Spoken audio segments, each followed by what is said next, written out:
Good evening. Good evening. Wow.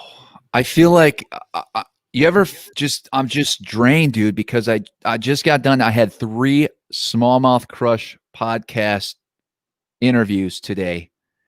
And I'm on such a high after each one because I'm learning so much, dude. I'm not even kidding.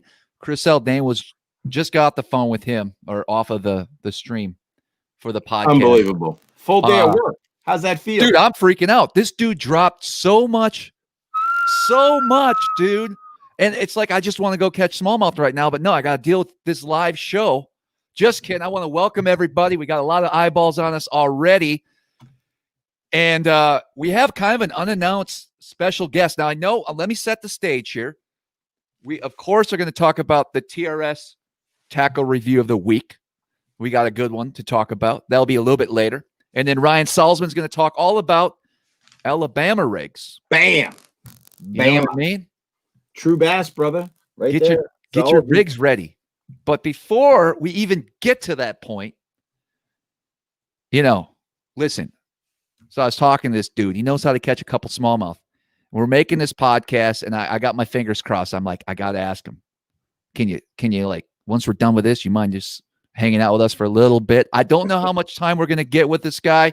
We'll take anything we can get with Zal Dangerous, man. There he is. The Zal Dangerous. What's up, boys? What's up, man? Dang. Sweet, how you doing, man? What's up? You blew Travis's mind, man. He can't even get his thoughts together, man. He wants to just... Love talking fishing. Love talking fishing. Clearly, man. What's up, Brian? How you doing? So Chris, this is Epic Eric, and we got Alex the intern. He's heading here, but he's helping everything go. Yeah, oh yeah. You can see over here all the comments. People are going to be shouting you out. I just want to say, you guys, like I was saying, I just got off. We just got done making a podcast that will come out in June. And we were talking a lot about finesse tactics and just smallmouth behavior in general. Looky there. You know what's cool about the podcast? How'd you get him so? You know what's so cool about this, Chris? I get all the inside information before everybody else. So when they go on Tackle Warehouse or the Real Shot or any of these tackle companies, shit's going to be sold out before they even get to that. Right. That's right, dude. You done Okashira screw-headed him up right now, man. He can't. Dude. We hardly touched on that. Maybe we could touch on that now. Oh, I would love to hear more about it, man. I caught one of my biggest practice tournament fish right after I was throwing a glide bait. Took a little spark shad, not on the Okashira screwhead, but just on a 3/16 ounce Gamakatsu. I was tight lining it off a secondary point, a 7 in the boat on 8-pound test. My partner was like, "What's wrong with you, man? 5-ounce bait to a little micro bait. I don't understand what you're doing. I want to hear about it." That's the story of my life right there. Travis and I were rapping about a technique that it's really like just close to my heart because I've been doing it for so long. And out west, we started out with the ugliest swim baits and now they're just so pretty. Mm-hmm. But like a 3/8 ounce ball head on a 3-inch spark shad in 25, 35, sometimes 45 feet of water is deadly. But you're talking about the Okashira screwhead, and basically that, for those who don't know, it's an 1/8 ounce jig head. It looks just like a fish head. I mean, it's got the gills, it's got the eyeballs, it's sick, right? And but it's got a blade right behind the head with a tall blade and a short blade. So there's two of them, a tall one and a short one. And when you're winding it through the water with a little 3-inch spark shad attached to it, this thing's like pop, pop, pop, pop, pop, pop. The blade is like there's a high spot and a low spot. So this thing's vibing at the same time. The tail's kicking. So it's really a soft spy bait. And we all know spy baits catch the crap out of smallmouth. That Okashira screwhead paired with your favorite 3-inch swim bait, you just turned, your spy bait, your hard spy bait into a soft spy bait. And, you know, we all know we lose a lot of spy bait fish. Why is that, Travis? We lose so many on spy bait. But when you're throwing a soft, but when you're throwing a soft spy bait with a single hook like that Oakeshire screwhead, you land, 9.5 out of 10 of those fish. So, but why do we lose so many on spy bait, dude? Is it just me? It can't be just me. No, I think it's treble hook. No, dude, let me ask you. I don't think tiny hooks, and they're man. small, dude. They're tiny. Yeah. Like Tiny. 6 and 8. Yeah. Most spy baits, though, I mean, they don't mess around. Any top brand spy bait's going to have, like, those hooks are legit. Yeah. I don't know. Yeah. It's just one of those things. It's like a jerkbait. It's like anytime you're using those types of presentations, you're going to have a percentage of fish that just get off. I mean, that's just what happens. There's nothing you can do about it. And Chris, those small jaws, you're probably going to get more bites using the right technique. Yep.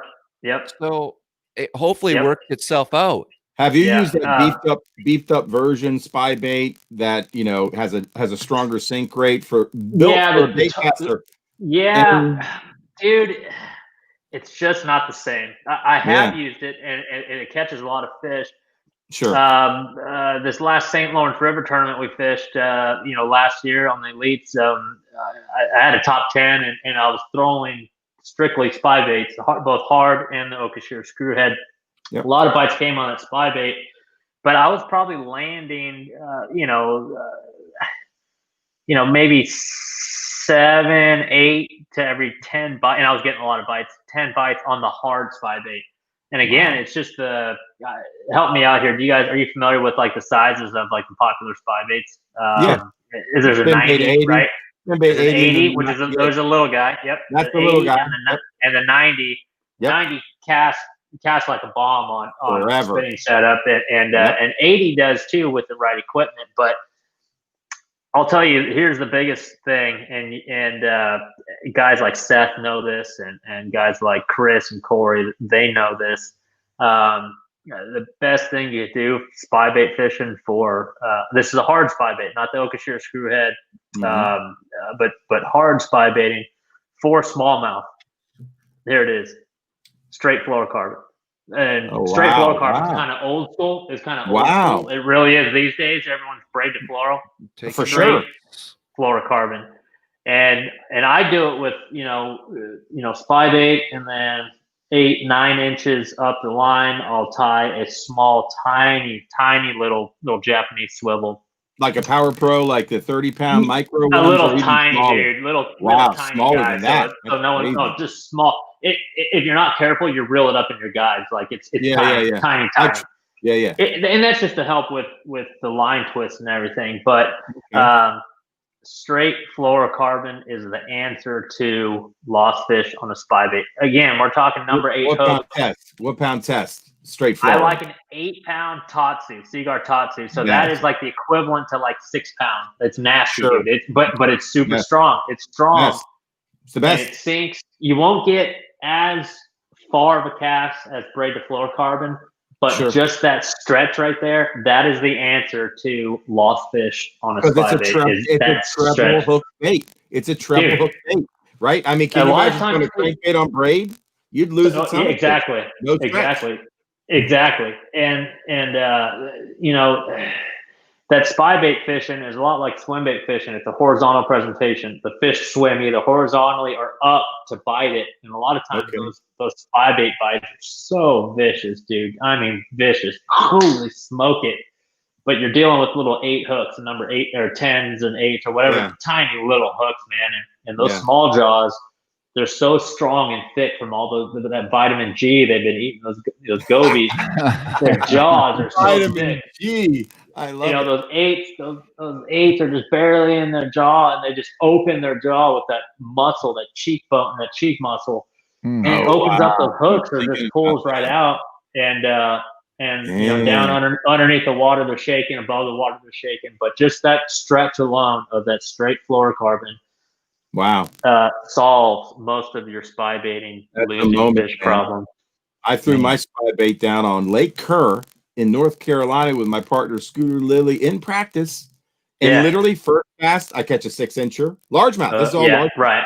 Right. And then literally I was catching rat after rat after rat. We just weren't around big fish, but the water slicked off, high sun, not a whisper of wind.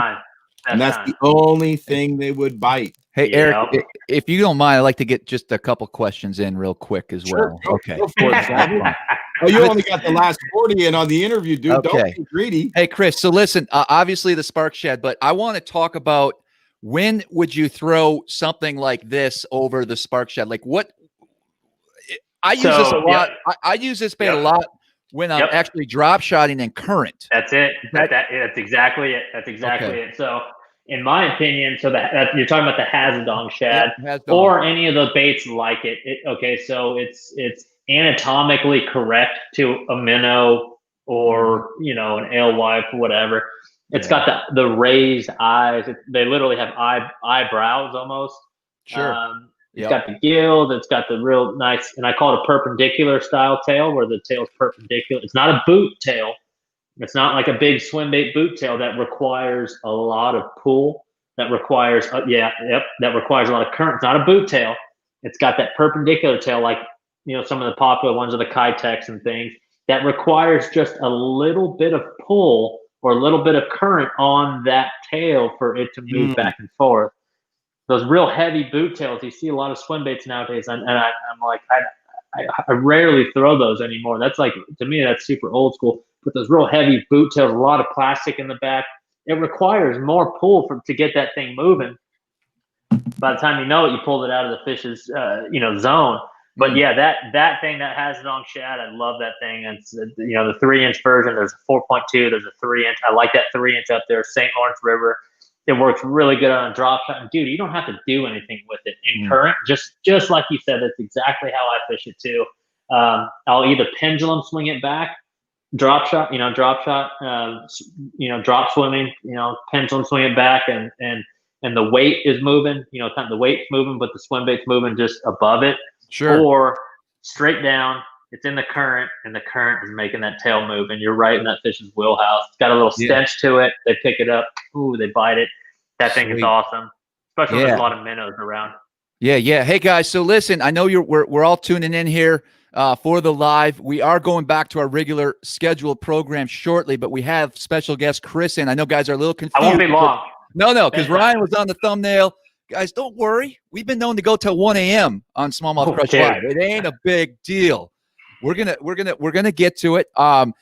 For those of you who don't know, what the questions are coming in hardcore here. I don't want to keep it, Chris. I know you got a lot of stuff. Let's answer a few. Let's answer. I'll answer 5.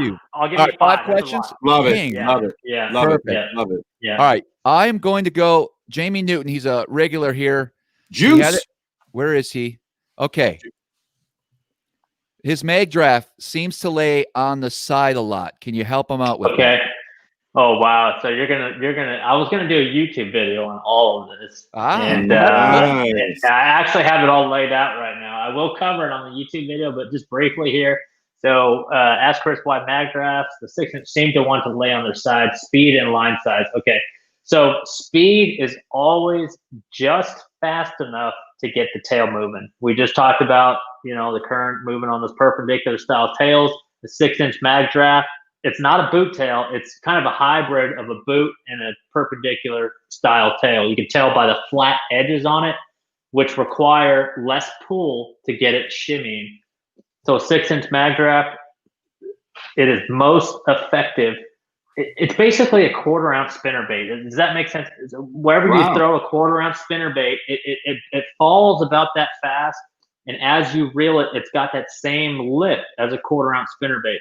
It's not a 1/2 ounce. It's not a 3/8 ounce spinnerbait, but a 1/4 ounce slow retrieve. Just enough. If you pay attention, you're always paying attention out there. You can see your line, because that tail's moving, and in turn, that head's moving at the same time. There's your line moving.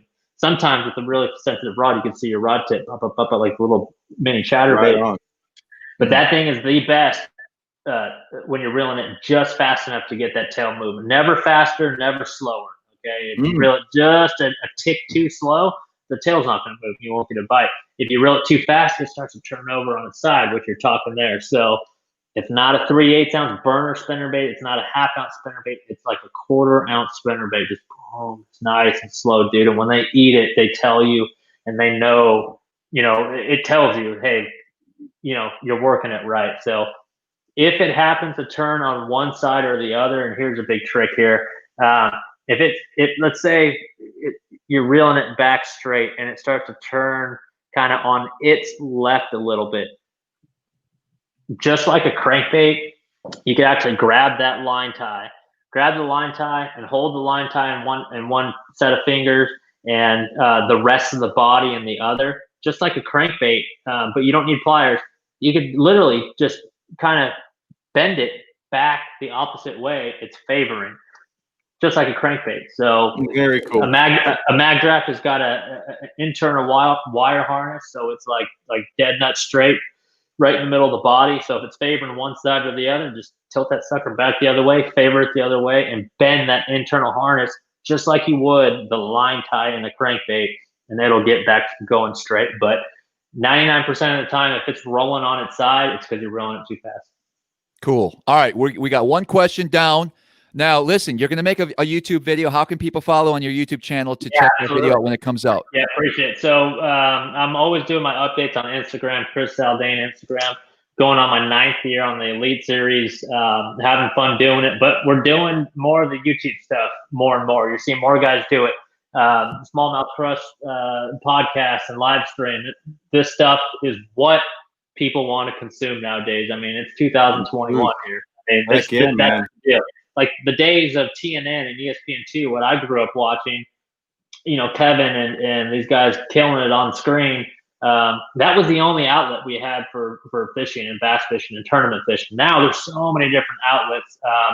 But yeah, Instagram, and that's tethered to my Facebook and Twitter. A lot of updates go there. But yeah, my YouTube, Zaldangerous. It's a Zaldangerous YouTube page. We're going to do a whole bunch of how-tos. We got our feet wet last year. We had some really special projects last year. This year, we're going to be a lot more free. We got plenty of sponsors chipping in, but we'll have a full-time camera guy, so you're going to see a lot this year. Good stuff, man. Sweet. All right, next question. What is your favorite Megabass lure? Yeah, it's a good question. I'm going to throw this one at you because the Magdraft is too obvious. The Spark Shad and the Hazard on Shad is too obvious. I'm going to give you, since this is the SmallmouthCrush live stream, I'm going to give you a variant of the Megabass Vision 110 that everyone knows about. Yes, they're expensive, but yes, they smoke fish. They catch fish. Every single pro on tour, all 100 and how many do we have? 180 this year?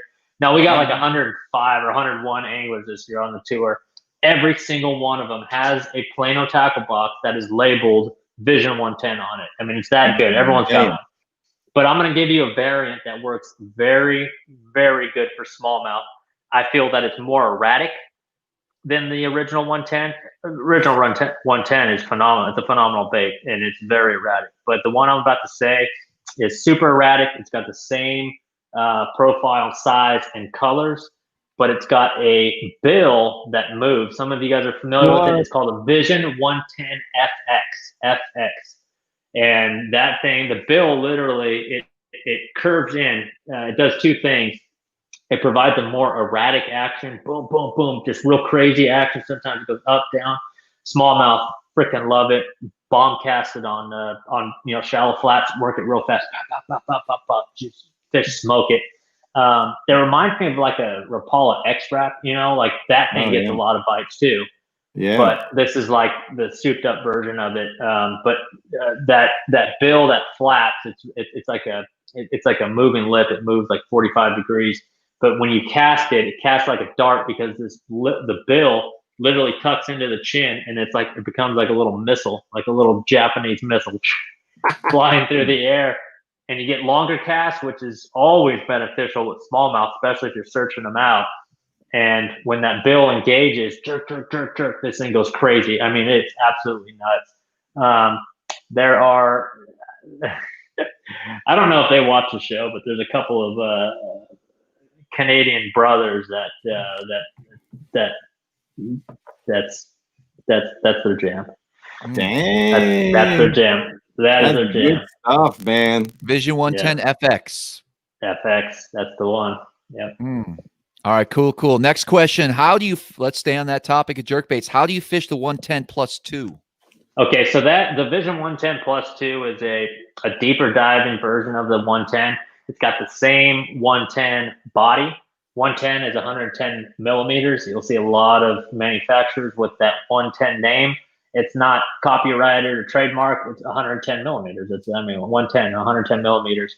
The 110 Plus 1, we saw Hank Cherry win on that in 2020 at the Bassmaster Classic. That was the Plus 1.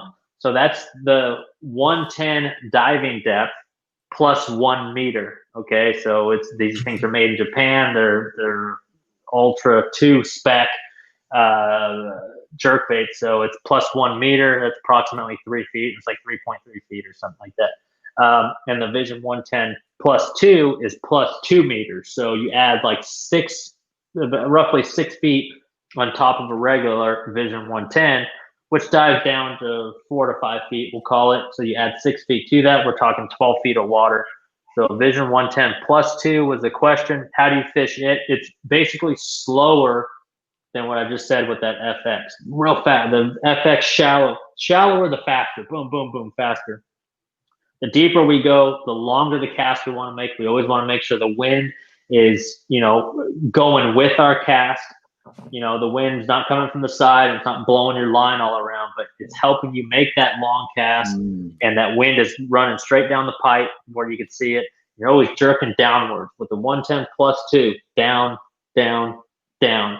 So every single time that extra long bill, that Plus 2 bill, there's no wasted jerks, if that makes sense. And you don't want this thing jerking to the left, right, or upwards. So you're always down, jerking down, whack, whack, whack. And that just gets it further and further and further down. So the longer the cast you make, just like when you're throwing your 10XDs or your deep diving crankbaits, longer the cast, the deeper that thing's going to go. So keep that in mind. Super long cast, try to cast past your waypoint or your target or the dock, the deep dock you're fishing, or that deep rock pile you're fishing. Try to cast past that. If here's the rock pile, try to jerk, jerk, jerk right down into it, and always try to do that. Jerk, jerk, pause. Jerk, pause.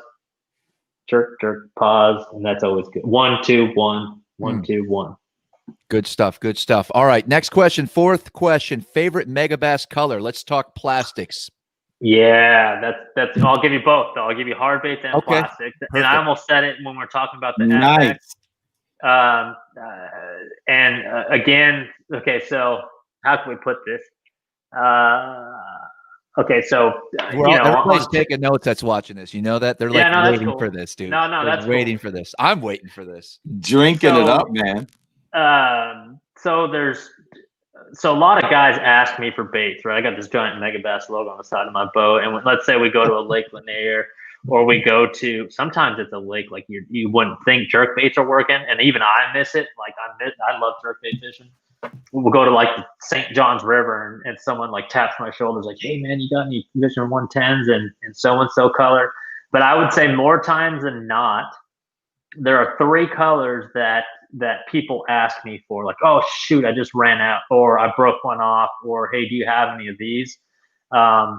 The first one that people ask me about happens to be my favorite color, and that one's called GP Sexy Shad. So it's like a Sexy Shad variant.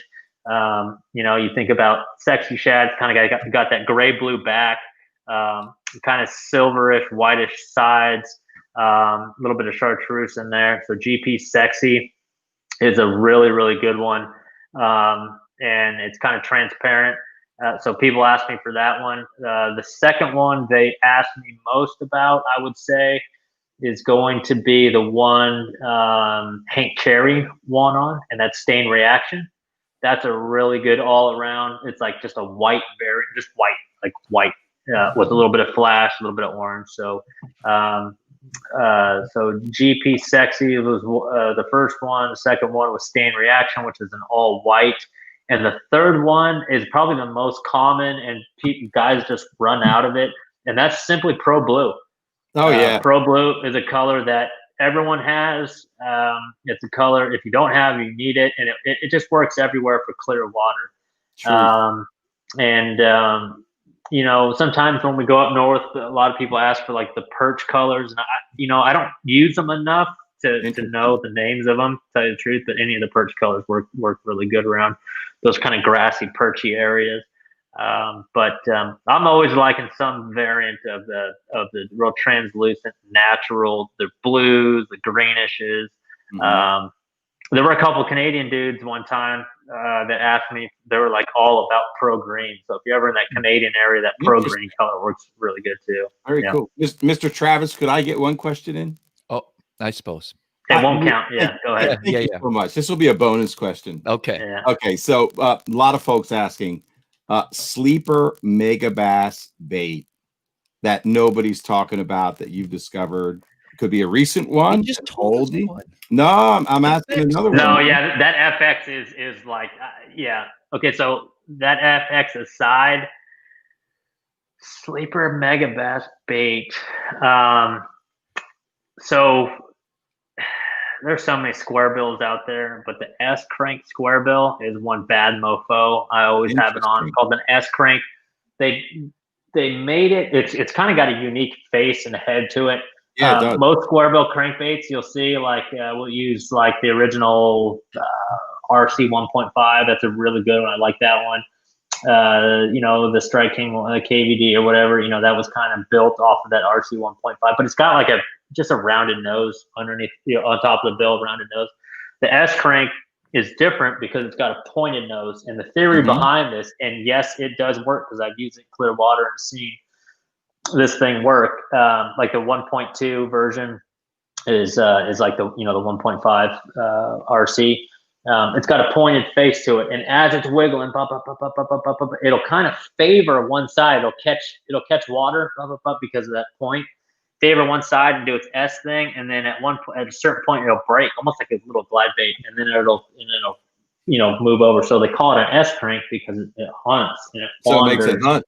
Built in the hunts hunting and wanders. Yeah. So that one, when it first came out, people were all over it, but it's kind of been slowly on the hush. But I always have that. I'm always crashing that thing into rocks and the wood and getting bites on it.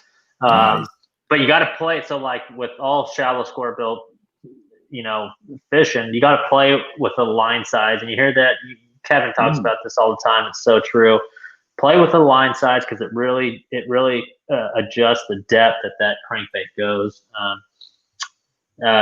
More times than not, I'm fishing a 15-pound sea guard. I love that type of line, but a lot of times I'll go to like the 20 just to float it even higher. Rarely I'll go to 12. Sometimes I'll go to 12, but at that point, 12-pound on a square bill, then you might as well just go to like a 6-foot diving crankbait instead, because there's really no benefit. A lot of times, if you hang a 5 or 6 pounder on 12-pound and you grind it in rocks and wood, there's a good chance you'll break it off. Yeah, on 12. Hey, good question, Eric. By the way, good question. Hey, thanks, like Travis. I like that. Yeah. Number 5 on the list, and then we got Chris got shit to do. What's the best Megabass crankbait for smallmouth? Oh, dude. Okay, so I discovered one. Okay, so you got to understand.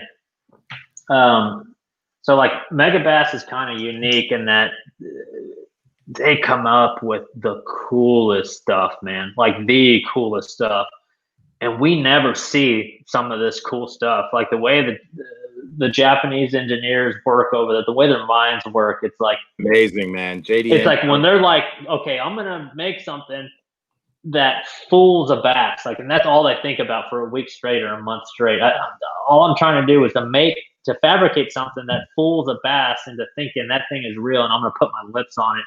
So they come up with some really crazy stuff, weight distribution, rattle systems, things like that.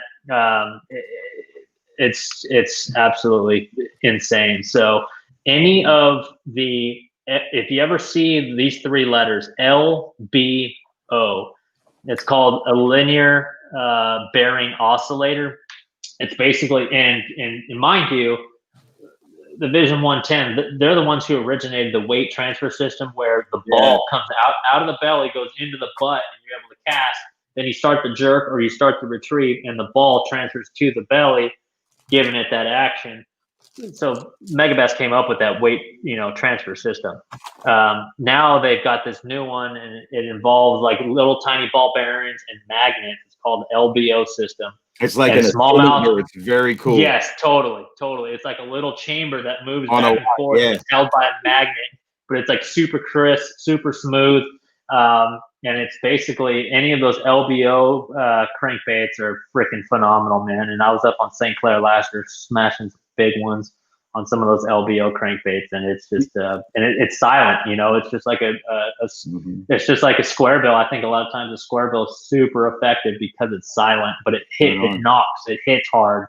It moves a lot of water. So any of those crankbaits for smallmouth with those 3 letters LBO is freaking amazing. Damn.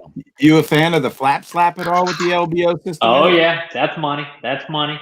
I like fishing like a.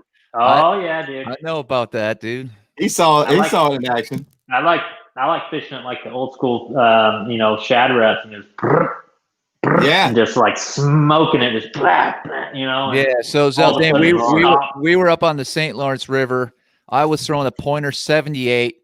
What Eric time had. This was early, dude. This was May. Yeah, that's early. That's early. Okay. Shallow.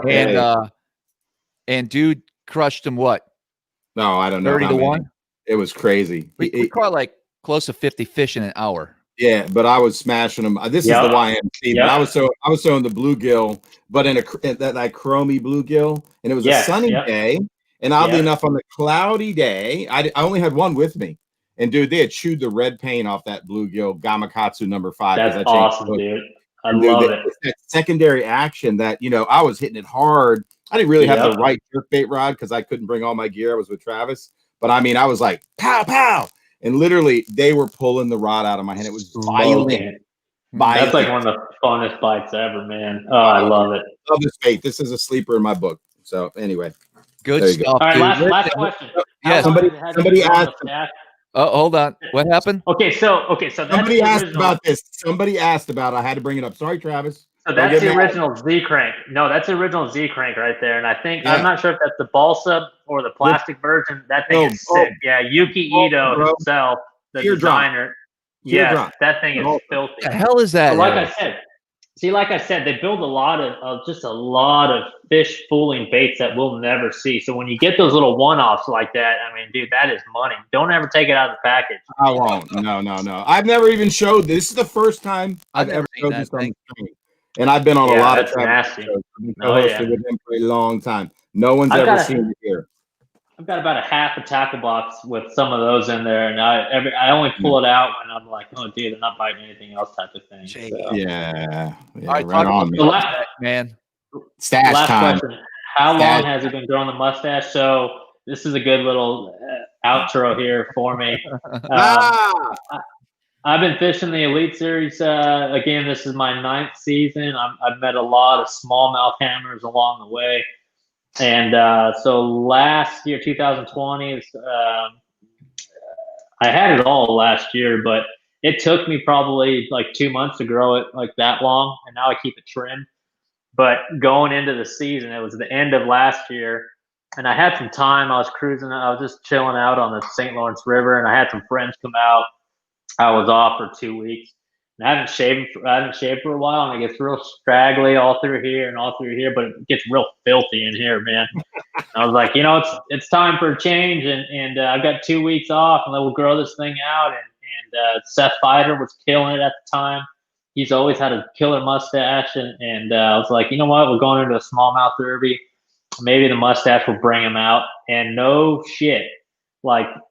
Over the next 3 tournaments, I think I had 3 top 10s in a row with the mustache. They were all smallmouth derbies. So, or no, there were 2 smallmouth derbies and 1. Well, it was a smallmouth tournament, but it was in Oklahoma.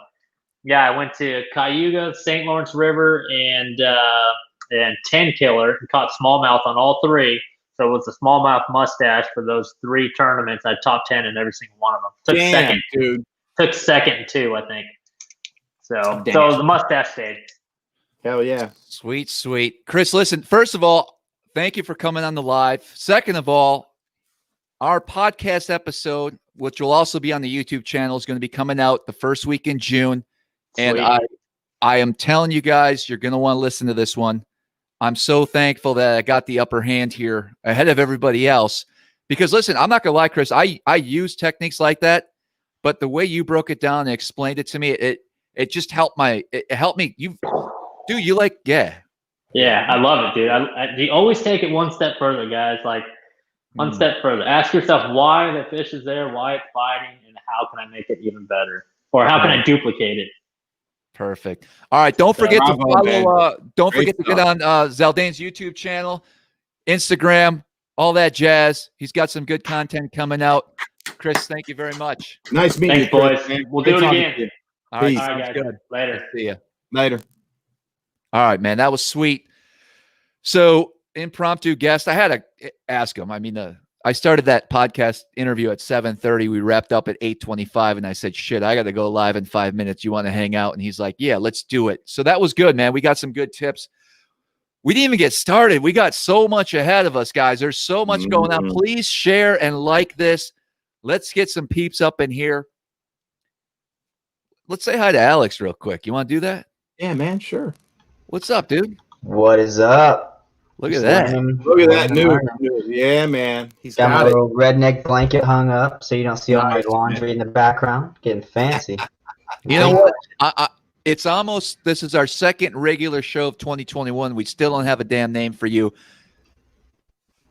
By the end of tonight, why don't you pick the name?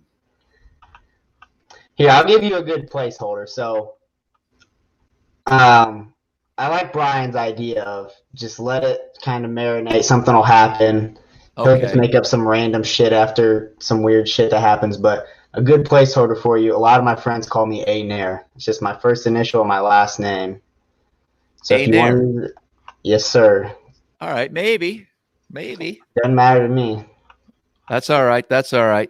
All right, we're gonna bring you back in a little bit. We got some work to do. I see Big Stick Salzy lurking in the depths. He's lurking in the depths, man. He's somewhere down there, dude. I made it. We ain't bringing him on just yet. He's like that big 8-pounder that just lurks down below that bridge piling. I just threw half of long. my giant TRD into my fly tying trash can, and I made it from across the room, dude. Well, you know what? It's kind of fuzzy. I can't see I can see that he's there because all the people that we hide, there's a little fuzz against him. But he's got this weird tropical hat. So I think he might be in Hawaii or something. I don't know. We're going to bring him on in just a little bit. But first, you know what time it is. I'm a little slow here, bro. Just wait a second, man. Ah, damn. The timing's off. You'll get better.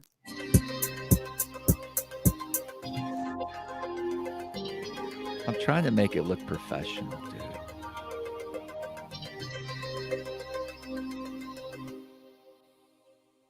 And just like that, it's the Real Shot Tackle Tip of the Week. If you head into the description of this YouTube video, you're going to get a link. I'm going to tell you right now, Alex, if you can put in the comments, SmallmouthCrush 15, you're going to get 15% off your order. And we're going to talk a bait that I was super excited about. Eric, I remember the night. It was the night before the Ike Live charity event. Yeah, the Ike Foundation. Yes. I always say Ike Live. I know, it's weird. He's got that brand that's so good. But it was the Ike Foundation. Hook 'em early, baby. Hook 'em early. Hook 'em early. I know that. So anyways, Eric comes over to my house. We're getting ready to go. And I bring out this weird, crazy, giant piece of plastic. And I go, "You think this will work?" Remember that night? Dude, yeah. And we're like, let's do a tank test. We're like, bust it out. We made a video about it. You guys can see. We did. But listen, the Z-Man Giant TRD, I field tested this. I water tested it last year, and it has my approval. I know there's some people that might be watching right now that wish I kept my mouth quiet at this point. Because it does work on tidal water. It does work in northern bodies of water. It works all over the country. It works in Alabama. I caught a big one. Ticonderoga. Oh, sorry. Listen, this beast here, I use big stick baits all the time. I use a 7-inch Senko all the time. Okay. That's just how I roll. And we experimented with this in the tank, and we were super impressed with the buoyancy, how this worked on the bottom. If you guys listen to my first ever Smallmouth Crush podcast with Scott Dobson, he gave away a really unique tip where he cuts these things down. And he's dragging this on the bottom. Yeah, there you go. For big smallmouth. It's just like a big old goby scooting along the bottom. This plastic sixed up. It's legit. The giants, what is it called? The heads. I have them up there. I don't want to go for them. What's the big heads called? You got any in front of you, Eric? Giant TRD head, man. Is that what it's called? I think I got a pack. Mm-hmm. I want to know in the comments if you guys have used these yet. If you haven't, you need to get on board because I throw that big TRD a lot. When I'm looking for a bigger bite, I take that back. I'm not going to lie to you guys. I thought I would get bigger bites, and I do catch big fish on this, but it doesn't seem to matter. I can fill the boat with numbers. I know Tom Nee's on here, and he can vouch for that. It's the Mag Shroom. The Mag Shroom. Z-Man Giant TRD. Here's the colors I like. Black and blue. Oh, yeah. Green pumpkin. I got yoga pants over there. And California craw is going to be like a watermelon craw. Yeah. No, it's a green pumpkin. This is the color that I chose to cut. It's got a dark back. Green back and then watermelon red bottom. So, yeah. Mm-hmm. Mm-hmm. Love that color. It's one of my favorite. California, baby. These are the deal. These are the deal. You need to pick some up if you want to mess around with these next year. I throw it pretty much along grass lines, deeper rock.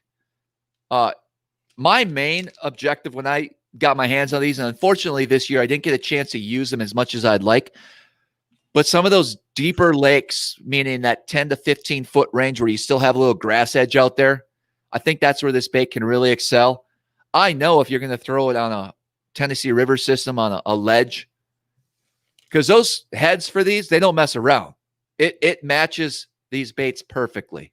Yep. And they make some pretty heavy heads that you could probably get away with. Eric and I go back on, well, I have used it on a spinning rod, Eric. Okay, I'll admit.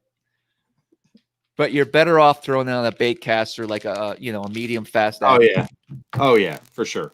Especially with that gaff hook. Now this half size, you cut that thing down. So this is just the power finesse head that I have in it. Yeah. And look at that. That literally is going to stand up. It's a lot thicker than a smaller TRD. Yep. It's going to move water along. It's going to stand out with all those gobies that are down at the bottom. And so definitely want to grab some of these. I'd appreciate if you use the link because we're going to give you 15% off if you use Smallmouth Crush 15. You can use that link to get directly to these baits on their website, or you can simply at another time log on to therealshot.com and at checkout put Smallmouth Crush 15. You get 15% off. Help support the channel. Support. And it really is a fantastic bait. What more do you want me to say? I think you nailed it. You think Ryan's ready to come on? I do believe. He's probably still trying to untangle all of his A-rigs, or I don't know what he's doing. That's because he uses them all the time. Yeah. He lives in Bama. And just like that. What's up? Dude, it's been a while. I know. It's been too long, guys. Dang, dude. Look at that chair. How's it been treating you, bro? This is the epic Eric chair of shame. Man. There it is, bro. There it is. Man, he looks good, man. Injustice. Floral hat and everything. It's a Mikey. Man. Is that an ode to Mikey Balls, man? It is, man. And I saw it. I said, Mikey, I got the hat I'm gonna wear when I film with you. I saw it, man. I saw you. I saw you. And then he was mad that I looked better than him. But speaking of Mikey Balls, this is great because I want a caveat and then transition. So please do. Chris Zaldane, dude, what a guest to come on before me, and I gotta go after that guy. Yeah, dude. Hey, Ryan, you can throw the A-rig with the best of them. You can throw a swim bait with the best of them. That's true. With the best of them.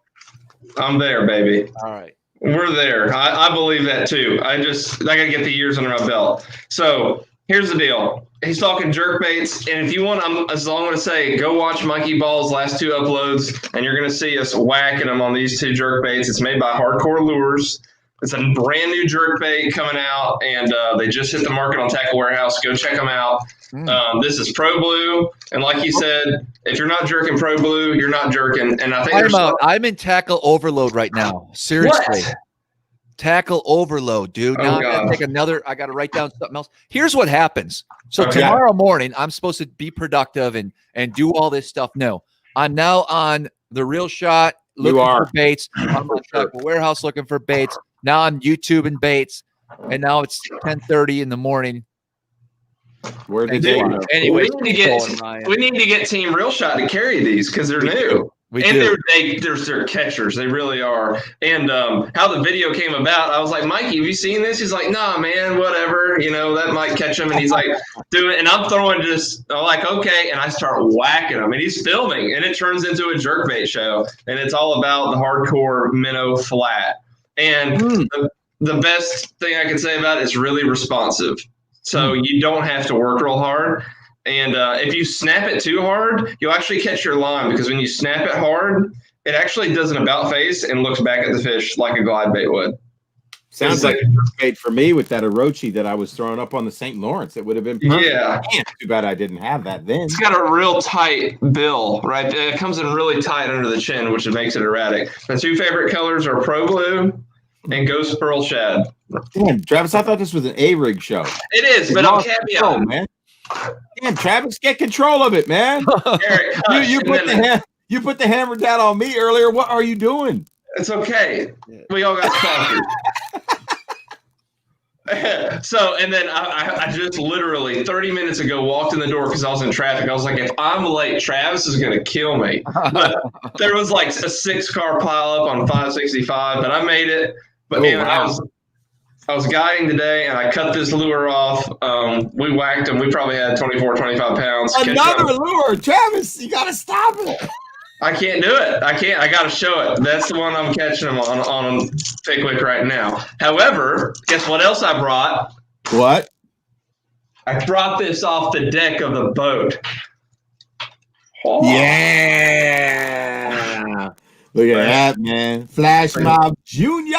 That's the only one I throw, man. I was like, do I tell them because they're going to buy them? Bro, because that's the only one I got to show tonight. We're screwed.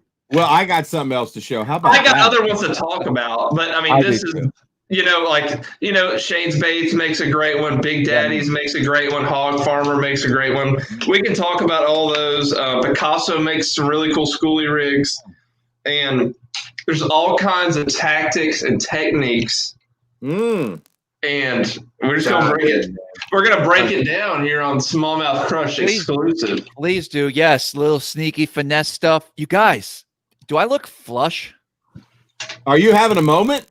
I don't know. No, I'm just. Are you having a moment, like a hot flash or something? I looked at myself in the mirror and I just thought for a second, I look a little off tonight. You look good, Travis. Okay. I think you look good. Your hair's looking really good. I can see it. Dude, it's thick. Yeah, dude, it's long. It's bad. It's bad. Salzy, you've never seen a June bug crankbait A-rig. Come on, man. I've never seen that. Roll Tide national champions. Yeah, dude. June bug crankbait A-rig. Change your game up. We'll get real weird with it here in a minute, but I'm going to keep it real simple. So if you guys want to catch fish day in, day out from like summer through the winter and through spring again, this is the bait for you. That guy right there. And if that doesn't get the job done, at least on Tennessee River, the Little Dipper will. And this one is light hitch. Light hitch for me. That and Gunnersville Shad. But if I had to pick one color for all time, it's light hitch. Damn, son. How about that? It just looks like a shad. Damn, doesn't it though? It does. Yes. And dude, I throw screw lock hooks exclusively. And this is the True Lock swim bait head from True Bass Swim Baits. it has a owner and it's not a light wire. So if you want to lose an A-rig, throw this with fluorocarbon, because when you hang it up, this hook ain't bending out. So I highly recommend using a tournament.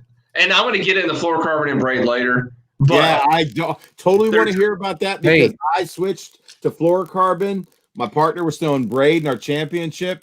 I was getting the bites, and it blew my mind. And we talked about that reason, but we'll talk about it for everybody else too. I can't wait to hear what your thoughts are. Listen, I just want to say, when the last time you throw an Alabama rig was back in October, and you go into your rod locker 2 months later, and of course you got the plastic that's highly salted on the A-rig hooks. Not good. You know what happens? You wreck all of Ryan's jig heads, but guess what? I salvaged them by doing this. Dummy heads now. Oh, yes. I like that, dude. That's a yeah. So I do the same thing. I save all my old hooks that are dull. They're dummy heads. Mm-hmm. That is a solid tip. And in a pinch, it could be a Nico rig head for you if you really needed it. Okay. Dude, you can even tie a braid stinger. Dude, blowing my mind. So many many options, you know. Great. I'm just going to rig one up for everybody really fast. This one is a Little Dipper from Reaction Innovations. I take the head because I want this as flush as possible on this jig head, right? So that's this is an 1/8 ounce head. 99% of the time I'm throwing 1/8 ounce heads. Seriously. Good to know. And great information. I take this and I pinch it off just a little bit. So you see what that does?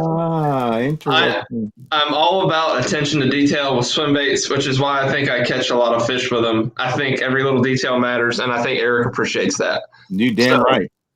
I do too. I'm very detail oriented. I know you are. Okay. Your stuff's more organized than a woman's. So I'm going to go dead center of that bait. And if you've never done it before, you want to mark it, lay it over, measure the hook. But I think we've got past that on this show. I'm just going to rig it.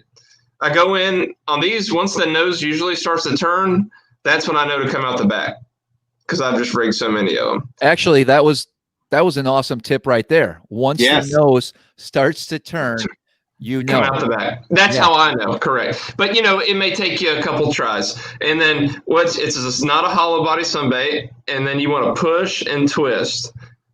Pull the tail in front of the hook, push and twist. Pull the tail in front, push and twist. And we're almost there. There's a little gap left. And I want that thing, because I pinched it off, I want it looking like it grew there.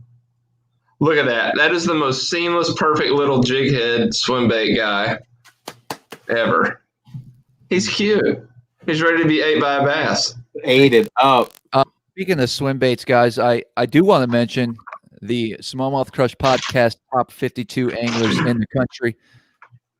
Salzman made the cut, and he dished out the goods on the Tennessee River, which was awesome because we have so many good anglers from all over the country, but the majority of them are up in that Great Lakes region. And it was refreshing to get a take on big smallmouth from you, Ryan. Actually, just yesterday edited that video. Although the fact that you didn't have a really good mic kind of pissed me off. I'm sorry. Made it work. You got all this other stuff. Dude, I mean, and you're calling me out, and you're right. I got all this other nice stuff. I just need to get the connector to my laptop. So here in a month, I'm going to have it from Amazon, okay? Fair enough. I'll have it done. So we will have great audio. And if we need to redo another one with better audio, actually, so be it. I debated, because we filmed this about 3 weeks ago, and I left it on my computer, you know, on my desktop. It was just sitting there, and I was like, God, I got to deal with Ryan, because I remember just quickly listening. I was like, it's okay. But then I went through it. I took out all the the and stuff like that, and condensed it, and I was like, damn, this is like some seriously good advice. And I was worried if we redid it, it wouldn't be the same. And so original. I'm gonna put it up there, dude. Anyways, I appreciate it. Continue on. I'm just honored that I was nominated. And I know that I'm in the southern portion. I still have a lot to learn from guys like Travis up north, but I love catching them. Anyways, so with the Alabama rigs, and before I forget, I made a code for anyone watching. If you want to get some of these TruLock swimbait heads or Minter 3.5s, or like I'm going to talk about the 4.5. This is so funny because Jamie Newton just goes, does his Crush discount code still work? No, it doesn't. Use Crush Live for 20%, and it ends Sunday. God, right. Boom. Oh. Sunday at midnight. You got 4 days to use it, so don't forget. Dude. That's huge. God bless you. Yes, sir. So these is seriously my guide juice. This is it, guys. And I wish I could have talked to Chris Zaldane about this bait, and I don't even know if he would have come off the juice. But you know the Zaldangerous series? Okay, I'm on TikTok all the time. I started doing the TikTok thing. It kind of blew up. But there was a cut from Bassmaster or whatever editor did it. He was tying one of these on a green bean, looked like the Great Lakes. What? And it was in slow-mo. I was like, that's freaking the Minter and green bean. I know it is. And I just want to ask him because is rumored that these smash them on the Great Lakes in green bean. Green bean. So what color? Green bean, bro. You got the green bean? I don't know. Hold on. Let me look. Just keep going. Proceed while he looks. Now he's going to be buying tonight. That's right. So this is the go-to. And the blades is my go-to, I would say 90% of the time. However, it's kind of become a crutch. There is, if you are on a serious A-rig bite, you need to have a rig without blades.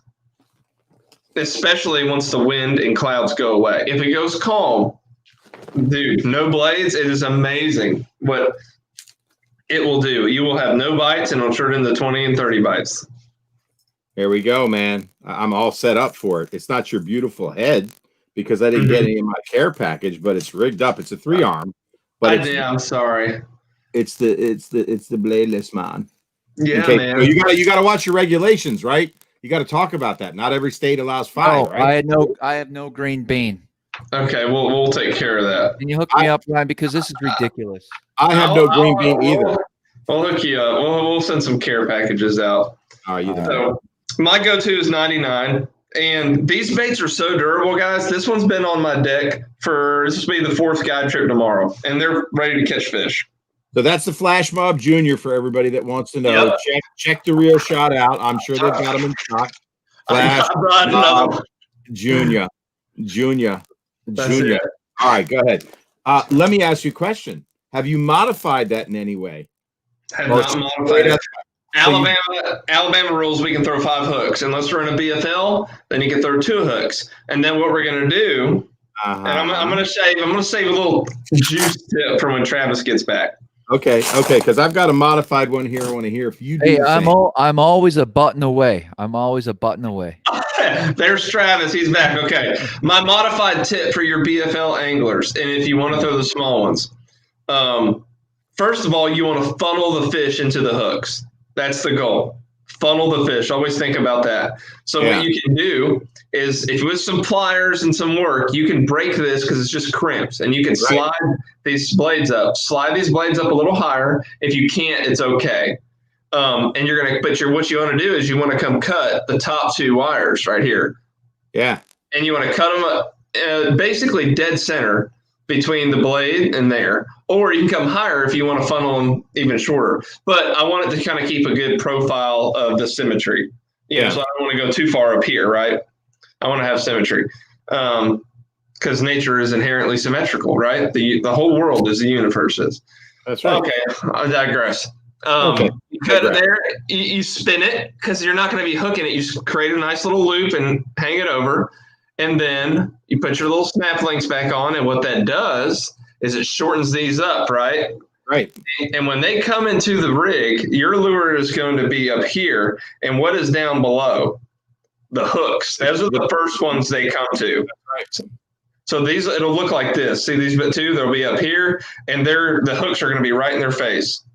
Right. So it funnels them into the hook. So that is one way to do it. Can I show another way? And another way to do it is to vary the size of your baits.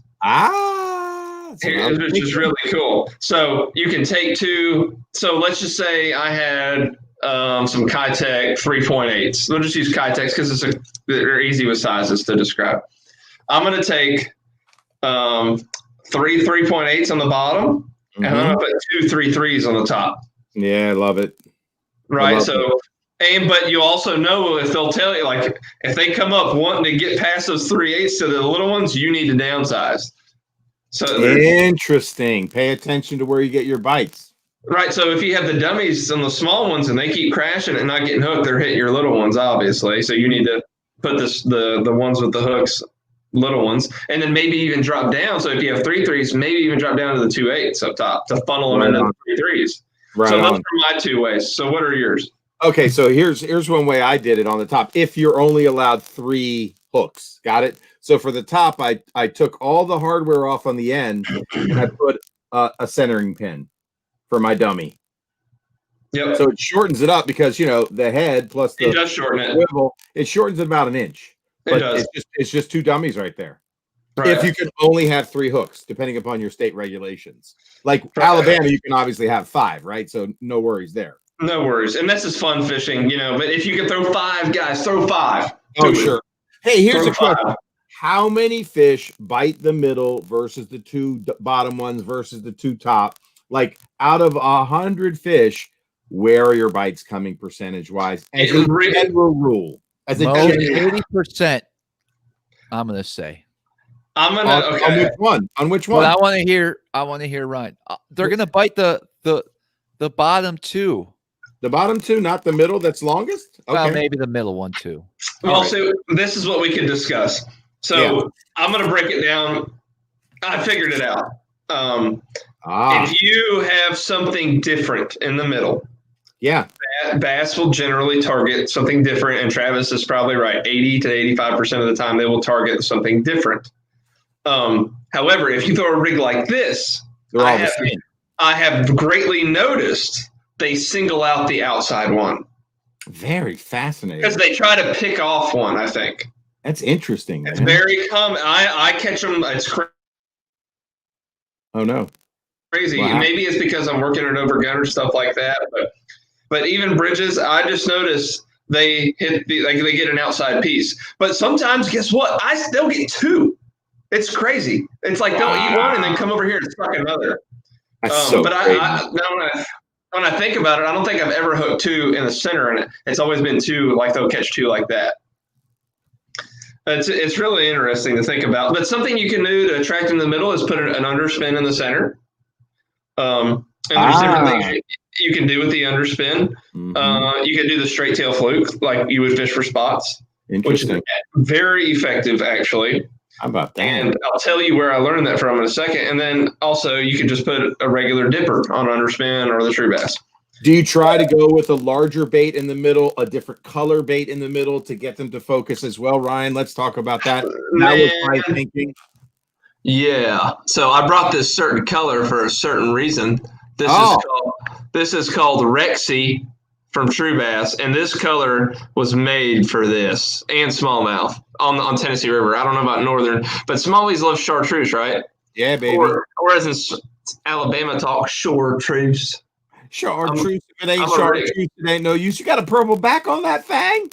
I do, baby. This is like table rock shad of swim bait. It is the table rock shad. That's what I'm talking about. Can you see the chartreuse on the underbelly? It makes me want to lick it. Dude, here we go. I don't know if you're ready. Excuse me? What? What? He wants to look at. Travis, what'd you just say? Are you feeling flush? Are you all right? When you do this, I mean, it's crazy. They get the middle one almost every time. Damn, that's crazy. So the bigger meal is really attracting their attention. And that's what's the size of that middle bait in True Bass? So this is the little head 4.5. So this is my go-to tournament rig. Dude, I can't believe you just showed that. Why are you doing it? It is. This is my go-to tournament rig. In that color, I'll put 99 on the outside, and I'll put Rexy in the middle. Hold on, Ryan. Ryan. What's up? Just make sure it's in the care package. Is that your rig pretty much year round, like spring and fall? Yeah, dude, this is it. Shut up. There's a guy called Pat Kennemer. He runs, I don't know if you've ever come to Gunnersville, anybody watching, he runs the site, Bass and Big G. He's ran some ads for me, and I've sent him some swim baits. He sent me a picture of a rig he used. This is his go-to setup too. He used a rig for 2 months, guys. And he sent me a picture. The swim baits are almost near black, but he refuses to take them off because he keeps catching fish with it. What? Okay.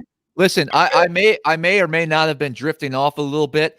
Can you walk me through that perfect setup one more time? So I know you got that.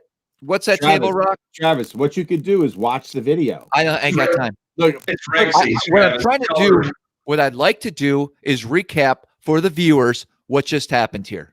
They were paying attention. So what happened was I took the little one off. So, dude, it is funny. The fish will tell you what they want.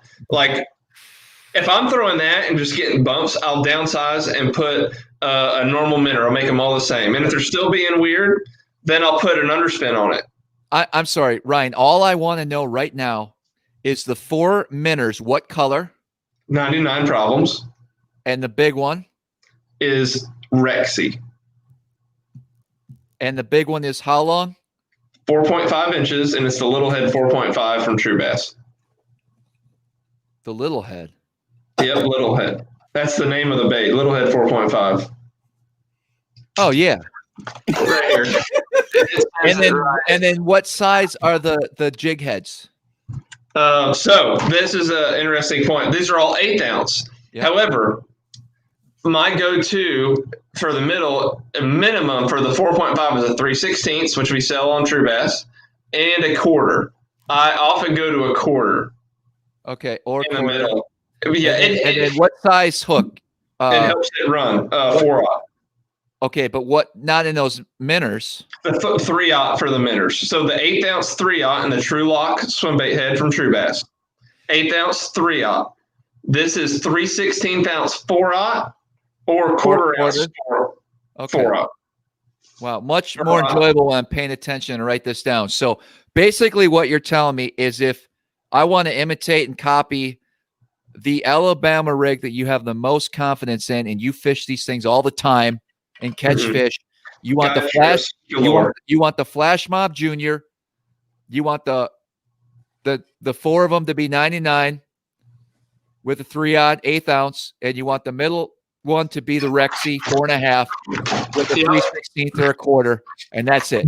But in the middle, experiment. Like sometimes I'll have 99 in the middle. Remember that citron color that we did so well? It's really bright. Yeah. Like in dingy water, I'll throw that one on there. Okay. Good, dude. I'm good. We can end the show right now, as far as I'm concerned. Greater fluorocarbon. We got to go there. What's your standard line? Like, what do you start with? And then why would you switch? Let's talk about the rod, the reel, the gear ratio. Well, first I want to drop a cool story on all the viewers. Is that cool? Yeah, we'd love to hear it. So my cool story, and maybe what gives me even a platform to stand on with Alabama rigs. Hopefully all the viewers know who Andy Poss is. If you do not know who Andy Poss is, tribute to Andy Poss right now. He is the inventor of the Alabama rig. Wow. So I graduated college in 2011. Andy was working on this for 2 to 3 years prior to that. And he was winning or getting second place in everything he fished for 2 years. That's crazy. People accuse him of cheating. People accuse him of all, and he hid this bait. Guys, he hid it for 2 years. That's nuts. And then he finally started selling it, and people thought he was full of crap. There's like, you're no way you're catching him on that. Come on, man. So he showed me how to rig it up. And back in the day, the go-to baits. So the go-to baits were Swimming Fluke Juniors. He showed me what I just showed y'all. 1/8 ounce heads, Swimming Fluke Juniors. Put it on, throw it out and reel it, blah, blah, blah. And we'll get into retrieve speed here shortly. I'm just taking you through a story. Yeah. I go to the horseshoe. It's September. It's not even rig temp. I catch like 20 pounds in a time that you're not supposed to catch 20 pounds. It was really dumb. And I met him at a tackle store when he showed me this. Long story short, I graduated. I was in the military waiting to go to training. I had about a 6-8 month layover before I went to my officer basic course. During that time frame, I worked for Andy Poss at his house and lived with him and got to learn how to throw Alabama rigs from the inventor himself. And I was a wire bender in his dining room. Come on, man. Swear to God. True story. You learned from the OG. That's awesome, man. Oh, yeah. I got to go out on 3 trips with him while I lived with him. And, dude, that is – and I was a swim bait fisherman before that, but it just took it to the next level. Hold on. I missed it. You lived with the inventor of the Alabama rig, like in his basement or what? I worked in his spare bedroom, and I slept on the floor for 6 to 8 months. And I worked for him while I was waiting to go to Officer Basic Course to Fort Huachuca, Arizona. Okay. And I bent thousands of wires a week. Dude, that's crazy. Yeah, right? Unbelievable. To get trained by the OG, the inventor. So what an incredible gift. Oh, dude. And so with the before, it's kind of a sad deal how all this came to be, because they basically ripped off the patent and just pawed them off. Oh, yeah. So it was kind of sad to see, but it is what it is. It's the nature of the fishing industry. It's cutthroat. It's big boy, little boy. But ain't that the truth? The world owes Andy a thank you for sure for the Alabama rig. But I was there when he invented the blades. He had this invention. He created a way to snap, and he still does it. And he might have them. Guys, go to alabamarig.com or just type in Alabama rig on Google, and it should take you to their website, or thealabamarig.com. He figured out a way to attach and detach blades as he wanted. They're like they're snap-ons. So this is before a flash mob, before Yum even thought about making Alabama rigs. So he uses a snap-on clevis, which is basically a walleye guy tool. Travis, you ought to know about that, right? You know what Ryan's talking about, right? Travis? You can't hear me when I'm off the screen or what? No, we couldn't. Said yes. Okay. So, yeah, which was really cool because you could have one Alabama rig. I want to throw blades. Pop, pop, pop, pop, pop. You got blades. But, dude, the setup, for what I remember, was an underspin in the middle and a fluke tail. Damn. That was his go-to. And, dude, they would almost always bite that center one. Because of the underspin and the fluke, bigger body bait, you got the, the and I think it looks injured. A straight fluke tail, it's kind of lame, It just doesn't. Easy prey. Not Easy so prey. active. Yeah, like a straight tail freaking Super Fluke Junior? Something different. Yep, straight tail, Junior. That's it. I honestly I don't think I've ever watched a video in Alabama rigging where somebody put a fluke in the middle with an underspin. Dude, I know it. I tell it tonight because I can tell people they still ain't going to do it. There might be a handful of guys that do it. Yeah. But it is super, super effective. And if you're in a tournament, you got to watch out because some underspins have a wire. So if your underspin is attached to the head, you should be good as long as you're not over the 5-blade limit. But if the underspin has a wire, it's an extra wire. Oh, interesting. For your tournament guys. Now, if it's not, who cares? Throw whatever you want. Yeah, right. If you're having fun, you're fun fishing. Damn. And now I'm also going to tell another story. One of the trips I had with him, we were fishing below Wheeler Dam where you and Travis fished. Yeah. And we're drifting in the current, fishing Alabama rigs and getting a lesson. Dude, he does crazy stuff with it and catches them. He took what do you mean? Baby pack across with to 2 flappers, the 3. Come on, man. Rigged them up on 1/8-ounce heads, and he had the first screw lock head. And they're because come on, man. And he destroyed them. And guess what color he threw?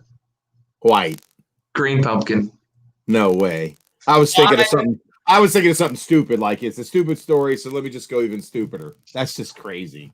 5. But they were all I mean, the same, like a school of crayfish. But here's the deal, dude. People, you're thinking like a human, not like a fish. Did you say a baby packer crawl junior? Like the little ones. Dude, it looks insane. Dude, it's like this. Think about it is one of the craziest flapping claw baits ever invented. It is 10 flappers. It looks like minnows galore, dude. Yeah, you're right. It's nuts. I can't believe it works too. It really does work. I gotta ask the question. Have you done it since? Yeah, but I don't do it on guide trips. But I'll say it here, and then maybe someone will try it, but I won't say it after this. This is the one time I'm going to tell it on live. Wow. Why wouldn't that work everywhere? Dude, it will. The same reason do people take that white one and put an underspin on it and reel it over the grass. It's a swim bait, just like a swim jig, like we talked about, that we're imitating Chad, the double-tailed spicy beaver. Same thing. Very much so. Yeah, I mean, I was going to say a little thing about a buzzing toad that I've used. You know, it's basically a really downsized little frog. And when they get funny or it's slicked off, they won't bite a frog, but they'll bite this Judah. I can't say it. Anyway, crazy. You're blowing my mind. That's one of my crazier stories that I think is so cool, and that is just a cool way to fish. But what I want people to think about, and that some of the themes I've been having on my guide trips lately is humans want to think a fish thinks like a human. True. Fish thinks like a fish, and humans want to rationalize fish behavior by human behavior. Good point. Fish is not human, so you can't we can't understand fully what they're doing. We can crack the code for a day, maybe a week. Right. But then you're going to go, what's that? I'm sorry. Just a quick comment came in. Mark's really concerned that the June bug crankbait wasn't showing yet, and I did. You missed it, buddy. No, I put it on the Alabama rig. Mark missed it. I put it on the finesse Alabama rig if he wasn't here. Okay, there you go. Yeah, we wanted a whole. I got a school of June bug crankbaits here. All right, I just wanted to clear that up. Right. First baby -1 in June bug. What? Well, I think this is a good segue to line size and presentation. Actually, before we go into that, I think. Well, hold on a second. We got questions anyway, and real quick. Oh, we do. Like they're coming in hot.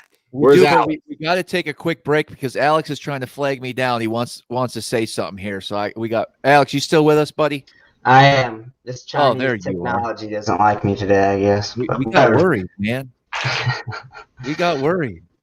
Yeah, Ryan, nice to meet you first of all. But yeah, Travis, of course you forgot. I got to come on and remind you. You got to tell me about this Patreon because, like Sean Lai just said, he's busy buying baits he doesn't need. But on this Patreon, you're actually going to tell him to buy something he does need. So why don't you just a little plug for that? Yeah, good point, guys. So we're really excited because our first Patreon live show is coming up this Saturday.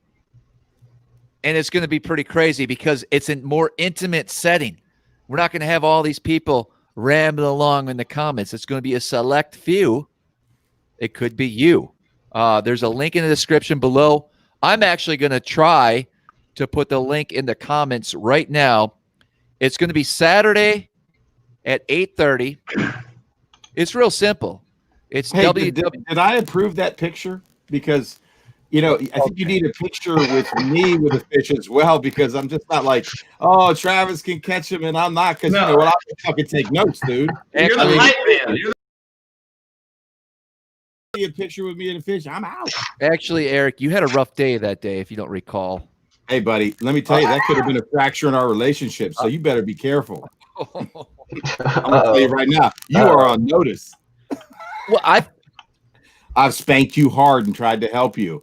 I have never spanked you and tried to hurt you. You tried to hurt me that day. You know what happened here? It's got weird, man. I don't know what's going on anymore. Watch the video. I probably took that hook out. You probably made me go down and grab that fish out of the cold water. You probably caught that fish, dickweed. And I took the hook out. No. And that's why you're pointing like that. I doubt it. You never know. Anyways, Saturday, January 16th, 8:30. It's for Patreons only. It's $10 freaking. You help support the channel. You can go to patreon.com/smallmouthcrush. Look in the show notes, in the descriptions. You can sign up. I hope to see a bunch of you guys there this Saturday. It's going to be fun. All right, enough with that. Alex, thanks for keeping me in line. All right, back to the show. We got Jake, the dog, making an appearance. What's up, Jackers? Oh, Diggy. He's just chilling. I got a new dog. His name's Jake. He's cool. He's like always chilling with me. Anyways. Man. So this is actually a Trash Panda t-shirt, if anybody was knowing. That's wondering. I guess. It's our new mascot for the baseball team in Huntsville, Alabama. Ron Robinson, my wife and I are going to make a baby tonight, but I talked her into waiting till tomorrow. Why would you do that? Well, because this is Smallmouth Crush Live. Oh my God. Hey, Ryan. What? I mean, come on. Alabama rigs or I'm making fun time. Bye. Ron, get to work. Yeah, Ron, you can watch this tomorrow. Why is this a comment? I love it so much. I know, right? That may have been the best top 5 comments we've ever had here. There's been a lot of them. There's been a lot of them, man. There has been. Oh my God, there's just it's so rich and frosty in this comment section. Jeez. It is the reason frosty. Oh God, there's a fan going. I just whacked. Oh no, don't do that, man. Don't do that. No. All right, I'm just gonna try and show the rod. This is a 7/8. This is a 7/8 heavy parabolic swim bait rod.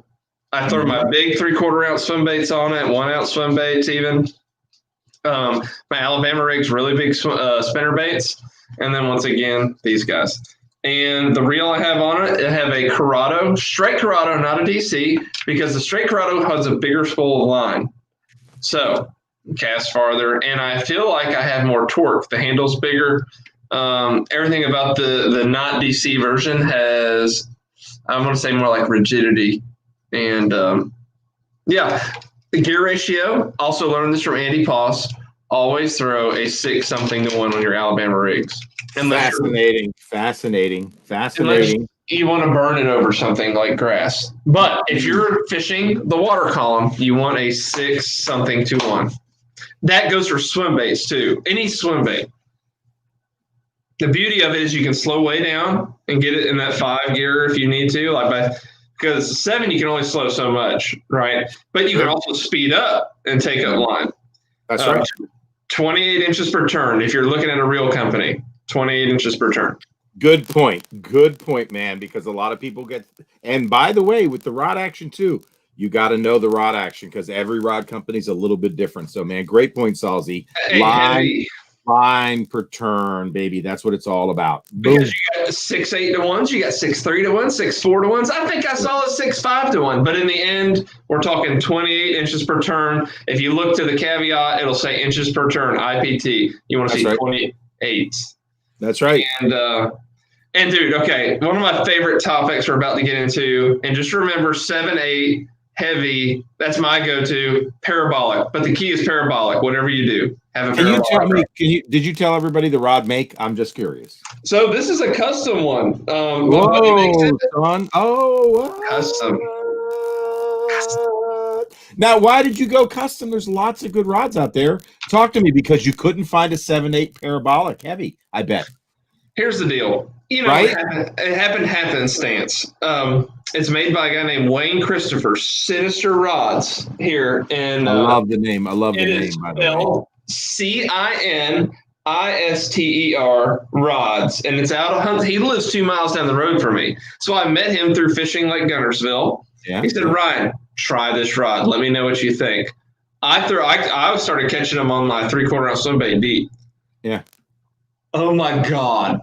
Fell in love with it. And I have 3 of those rods for big swim baits. Can you tell us the retail price of that rod? Not the Ryan Salzman price, but the retail price. No, I paid full retail. Does not give me a discount. Fair enough. $220. That's a reasonable price. Do you know, is it a rain shadow blank? I got to ask the question. I got a question. Can you look at the comment below you guys right now? Baby would come out holding a June bug crankbait. Oh my God. Hey, Chris, you're a fucking comedic genius. That's awesome. That is awesome. Dual wielding June bug crankbaits. All right. It doesn't matter if it's a rain shadow blank. I'm just curious because I know a couple. Corrado K. Yeah, Will Perryman. Yes, it's a Corrado K reel. Yep. That is it. And it's 6. I think this one's a 6.2 to 1. And dude, this is the beauty of the Corrados, dude. They are so smooth. They got a big handle. And dude, when you're fishing swim baits, you see how I'm doing this? It is steady. I'm in a rhythm. I am a robot. Literally, if people want to just like doing weird stuff all the time. A shad is not juking unless engaged with a bass. Once you get a bite, I'm going to try and take it away from said bite. Oh. And then what happened? Like, so my step one, when you get a bite, reel, like real quickly. And if it stays tight, he's got it. And then you sweep and lean. Sweep set. Got it. Sweep and lean, baby. So, but here's what's cool. But doing this, if you get a bite and you reel quickly and he's not there, what did you just do? You took it away from him. Away from him, yeah. He's going to want to get it. Come back. And, dude, I will play this game with bass. You call it playing the game with them. Get a bite. Whoop, miss it. Go back. Get a bite. Whoop, get a bite. Whoop, there he is. That's so cool, man. Every time. It's crazy. I mean, and with that, and then we're about to go with that braid, I can feel them fart on it. All right, braid, 65-pound braid, 65-pound braid. 65-pound Yozuri Superline is my go-to. Super soft. What color do you care? Long casting, does not care. Throw yellow for all I care. It doesn't matter. What do you throw? I want to know, bro. This is like green, but now it's white because it's just faded. Yeah, because you throw the shit out of it. All right. And this has been on there for probably 4 months. That's unbelievable. Super smooth line, super smooth. And with casting braid, you want smooth. So that's why I love Yozuri Superline. It is one of the smoothest line I have thrown, and it's not expensive. So I can get a lot of it because I go through a lot of it. Right. And okay, so this discussion is coming up all the time lately, and I'm explaining it to my clients, and they show up. I'll say, bring your favorite Alabama rig rod, and I have my rods just in case with braid. They show a fluorocarbon, and I say, we're gonna leave that there. We're gonna throw my braid. Help me out because I hear so many conflicting stories. I started braid with my A-rigs. I went to fluoro, and now I got to go back to braid. Is that what you're telling me? So here's what I'm going to tell you. There's a reason that you're catching them either way. And I'm going to break it down in a way that you're going to understand.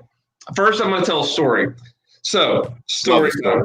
I love stories. And Travis was here for this story. I found a place. It was kind of deep. I don't know. We'll just say 12, 15 foot. I found a school of bass in the Costa Championship when I qualified for the Forestwood Cup. Travis fished this tournament on Lake Guntersville. I had the co-angler that won the international division, and this was this guy that did this to me. Ooh. So, story time. I go to this spot first thing in the morning. Day one was a disaster. They let us go out there in terrible conditions, then sent us home. Okay. Wow. Fast forward to day two. I go to the first spot, Drew Robbie Oliver. He's from South Africa. Super cool dude. Check him out. I have 20-pound fluorocarbon because I'm back in the frame of mind. I'm going to get more bites, dude. I'm going to freak it. I'm in this. That's what I thought. I know what I'm doing. I'm there with you. I'm right there with you, Ryan. How many years ago is this? How many years ago? This is 2.5, 3 years ago now. Oh, this is recent. Okay. I'm right there with you, bro. Clear line. I'm getting more bites. Oh, yeah.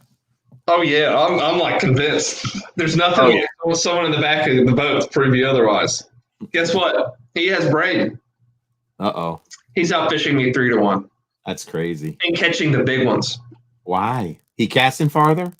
Here's what and I have figured out over the years. So floating the line. I mean, what is it, dude? It has nothing to do with they can see it. It has everything to do with line diameter and depth and speed. That's what I said. I get a point. Yes, you get a point. That is it. You cracked the code, Eric. And I expect you to because you're a critical thinker. However, you get 1 point. 1 point. I'm giving him 5. 1 point. Oh, thank you. That was a 5-pointer, bro. That's a 5-pointer. Thank you. It's Ryan's the A-rig guy, not you, Travis. You just listen. Excuse me? Ryan's the A-rig guy. That's why I caught a handful of smallmouth on an A-rig before. Just listen up and take notes, bro. Well, here's the deal.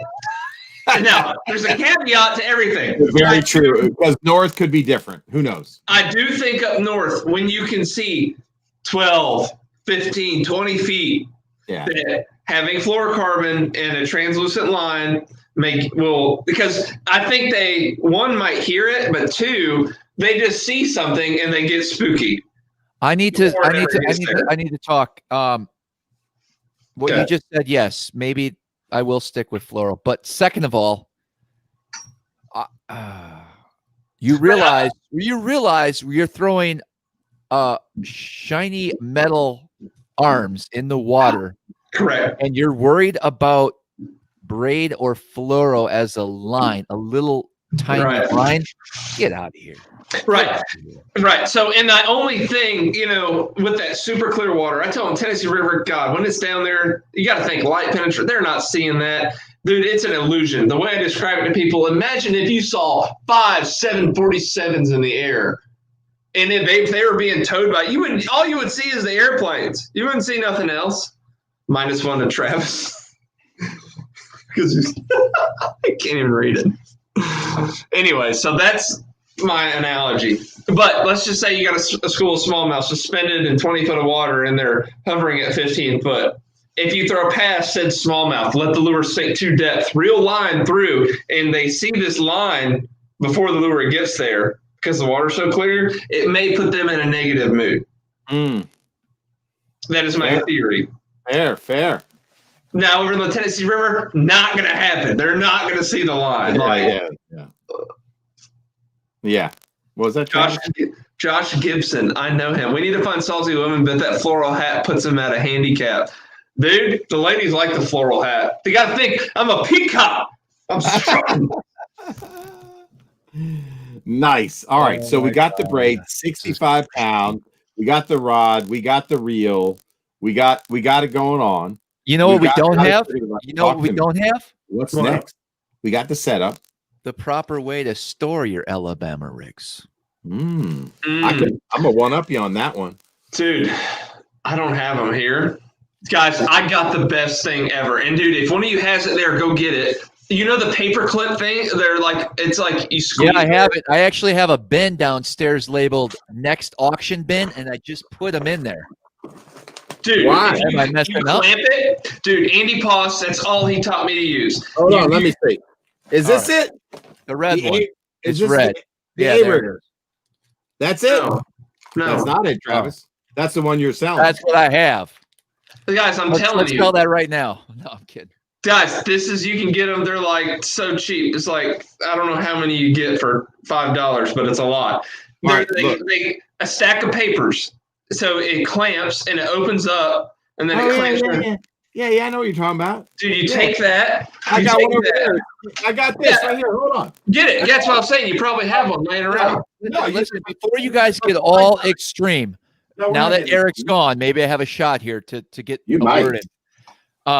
I just recently. Yes, that's it. Sorry, Travis. That's it. Too late, Travis. Not quick enough, man. Okay, take that, squeeze it, and then put it around here. I'm going to do it right now. Dude, this is the redneck way, guys. This is cool, man. Look at that. Dude, this is what Andy taught me to do. Get the frick out. I never even thought of that, man. That's look it. Look how cheap that is. Dude, isn't that great? And then you flip them forward. Yeah, of course. Boom. Right. Suckers.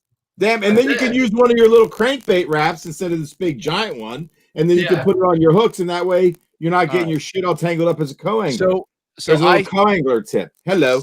So for many years, I struggled how to keep my A-rigs. I just switched about a week ago. I used a big plastic bin and stuck them in. So anyways, so I'm going to use this here. I'm going to go with the Bass Mafia bags. Okay. Here's all my Flash Mob Juniors. And I just put them in this 4mm heavy bag system. And so and then I'd rubber band them. So there's my Flash Mobs. Look at that rubber band action. Yeah. Chartreuse. We didn't talk about that yet. Yeah. And so listen. So let me walk you through my setup, please, if you would. Yeah. So there's my Flash Mob Juniors. Yeah. Here's this must be some hog farmers with bait still on. And I just put them in these bags. I like the G rig. Who makes that? The G Funk or whatever it is, G Fish. So I have my 5 hooks from G Funk. I have my 2 hooks. I'm sorry. Non-bladed, bladed. I have my 2 hook G Funks. And then I have a big one here. These are the Shanes. And I got the monster ones, the chandelier deal, and then the smaller ones. And then we got 0 wires because there's different for me. And it might be different for Ryan down south, but a lot of times not having blades on and just swim baits, especially in that clear water and under certain conditions, you're going to catch a lot more fish than if you had that shiny flash. But what do you think of this setup? Is this doable? Does this work? Dude, that's a lot of baits in one little tight package, so I like it. Okay. There you go, man. Fair enough. I like it. So, if anybody doesn't want to buy the Bass Mafia bags because they're really expensive, you can get like on Amazon these mesh bags that are reinforced, like 30 of them for $10. Are you serious? Dude, it's crazy. Yeah, I mean, honestly, it's not as they're a little bit tougher. No, Eric. Yeah, listen, so, I do not like spending $14 for a plastic bag that costs them $1.50 to get from China. And they have different different sizes. Amazon reinforced mesh. Why didn't you tell me this, Eric? You know I like putting stuff in these bags. Because I asked you for the hard Why would you hold back? Plastic bags. You didn't tell me the sizes. I held back on you, man. What do you mean? It's quid pro quo. Dude. As Chow says, quid pro quo, douchebag. Anyway, it's a really good deal. There's a bunch of different ones out there on Amazon. So anyway, I don't know how the zippers are going to hold up over time, but who cares? They're cheap enough. You just throw them away. Right. You know. So, man, guys, I have this simplified to just throwing Flash Mob Juniors. I don't need all that. I'll have like 3 Flash Mob Juniors. I'll leave them in the pack. Where did I put that one? I lost it. Where'd it go? No, listen, I would definitely listen. Ryan fishes the Tennessee rivers. He's a guide. He catches big bass on a regular basis. Yeah. I'm going to go with you, Ryan, and say the Flash Mob Juniors probably the only Alabama rig system you're going to need. So I have a question. I have one question. I want to show something. Right. Before you go off, because that was a huge statement. I agree. That's like the resounding, like #1, Alabama rig setup. It's the Flash Mob Junior. Are you a fan of any of the finesse style Alabama rigs, like the Schoolie by Picasso or the Mini Me by Shane Bates? Here's what I'm going to say, man. And they're all tools in the toolbox. And fair. Yes, they may or may not catch fish better or worse on a given day. However, I don't think head-to-head with me that you're going to catch a fish, but that one's going to outcompete this. Fair enough. Give or take the blades. Fair enough. Right? And now here's the key, because this is compact enough to be finesse, but if I put big swim baits and I bend them out farther, I can make this wider and more pronounced, right?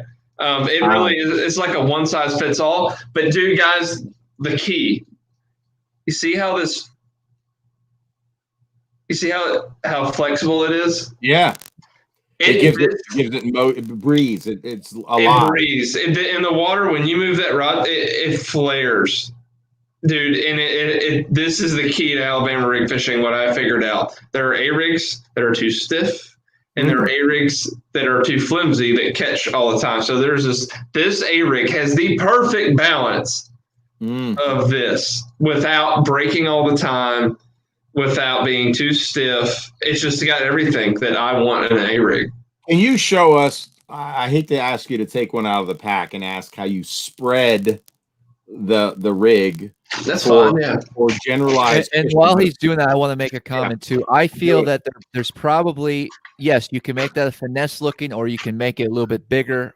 And down south, that might be the case. But I feel for smallmouth on an Alabama rig in clear water, you're allowed to, and you should experiment more with different finesse rigs. Really? Well, I threw the Schoolie rig up there in New York. That's what I was throwing with you, Travis. I did too. When I caught that big one with you, that was on a Flash Mob Junior. Yeah. Well, guys, and then has anyone watched Mark Zona show fishing? The A-rigs they throw are the Strike Kings. And no offense to Strike Kings. They're not going to throw anything else but Strike King, Ryan. Sure, but they smash them. Point being, that's the worst A-rig ever invented. I hate it. What? Which one? The Strike King. Ah, interesting. The design of it for me, God, I can't, dude. It's just awful. The head's too big. The hydrodynamics are off. And you got one bait sticking way back and the others are straight out like this. And the point is they smash them on it, right? Mm-hmm. Guys, what I don't want you to get so buried deep in buying a lot of rigs. Yeah. The key is to have something that looks very realistic swimming in the water, have it rigged right. These are the basics. And then be around fish and be around aggressive fish. Yes. And you know how you'll be around those is if you do this and you throw it and you reel it when the ratio and gear and we all said, you're going to catch them. And when you catch them, you drop a waypoint and fish around some more and make a repeated cast. It's just cover water, man. Cover water is the key. And you can make tweaks, but the tweaks need to be swim bait chain. This is the biggest difference for me. Because once you find a rig that breathes like this, it's all going to be what you're putting on the back of it. Grubs, these baits, are you putting a big one? Because these are all variables. Because if you're changing that many variables in here, add that variable to 4 more rigs. And you just 4 times the variables that you could change.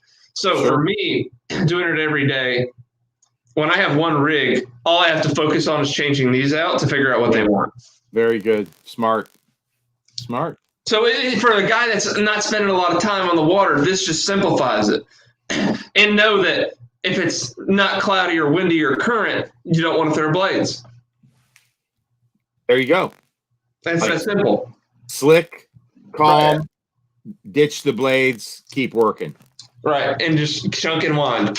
And if you're on a really clear impoundment, you might want to have a test yourself. One on fluorocarbon, but one on braid. However, comma space. When you start catching them, ask yourself, what diameter line am I throwing? I threw 20-pound in the tournament with my buddy Captain Scooter. We both had A-rigs on the deck. He was using braid. I was using fluoro. I lost one of the biggest bass of my life. I saw the bite. I saw the fish. And I felt like, would I have gotten the bite? Because we had high sun, very low wind. It was our 2-day championship. Literally, when the fish hit, I felt like it stopped me. I'm like, oh, shit, I'm on rock. And then all of a sudden, I felt the fish pull. And then I saw the head of the fish, literally, because I had sun coming through. Dude, I don't think I got the hook penetrated because of the fluoro. And I go back, I'm replaying it in my mind. Because day 1, I threw braid. Day 2 was slicked off conditions. I threw fluoro, and we were in ultra pure water. I feel like I fucked up because I don't know that it would have made a difference. Well, it made the difference in getting the bite is what you got to tell yourself. And we talked about it on the phone. And if I go to fluoro, guys, I just make sure I adjust my hook set, or I go to lighter wire hooks. Yeah, good point. Because 1, you get your rig back, and 2, they penetrate easier. You just can't. Excuse me. You can't go boat flipping giants because they may straighten. Yeah, yeah. I got to think back. If I did, I don't think I adjusted my hook diameter, dude. And I had light wire hooks. I had, not to say I don't love your hooks, but those are big hooks. So I was using. I think I had the Picasso ones, the 8-ounce, or it might have been the Shane Bait one, which is a pretty thin diameter hook. With a screw lock on it. Yeah, it's much more thin. So you're fine. Then there's probably nothing that you could have done different. All right, I'm back. I just checked out those bags on Amazon. I'm still a little upset, Eric. So Eric, what I'm trying to get to, tell me about those bags. Hold on, I thought you liked the Bass Mafia ones, bro. No, I like to not spend a lot of money. Tell me about the bags next time, Eric. Let it go. Sorry, man. I'm sorry, dude. I'm sorry. I mean, it's a big deal, dude. That's a big deal. I'll send you a sticker. These people. I'll send you a sticker. How about that, bro? But Eric, what I was trying to say is you got the bite because of your presentation, right? If you had braid, your rate of retrieve would have been faster at that depth, right? Or you might have been deeper below the fish. So You know, to get. I'm a novice. I'm an A-rig novice. I literally, when I come out, this is not A-rig fishing. This is bait fishing 101. Like literally, just like Chris Dane, guys. If you want to get your bait deeper, throw 8 pound. These are things you need to be thinking about with every technique. I'm just bringing it to light with A-rigs. Depth and speed, baby. Depth and speed. So it's a match. If you wanted to throw braid, you would have to throw 80 to get that same retrieval rate. That's so true. You're and guess right. What Andy throws 80. Wow, I've never heard that. That's all he throws. That's so crazy, man. You know, you're talking about the A-rig god guru. He throws 80. Is there anybody that's thrown an A-rig more than him? Now, I'm sure. Yeah, but back in the day. No. Wow. No. And his philosophy on 80 was it's floating the bait. He could slow it down. I don't think he got that deep with it. He knew it worked. He just liked it. And he had the system. He threw over shallow rocks. He threw over shallow rocks.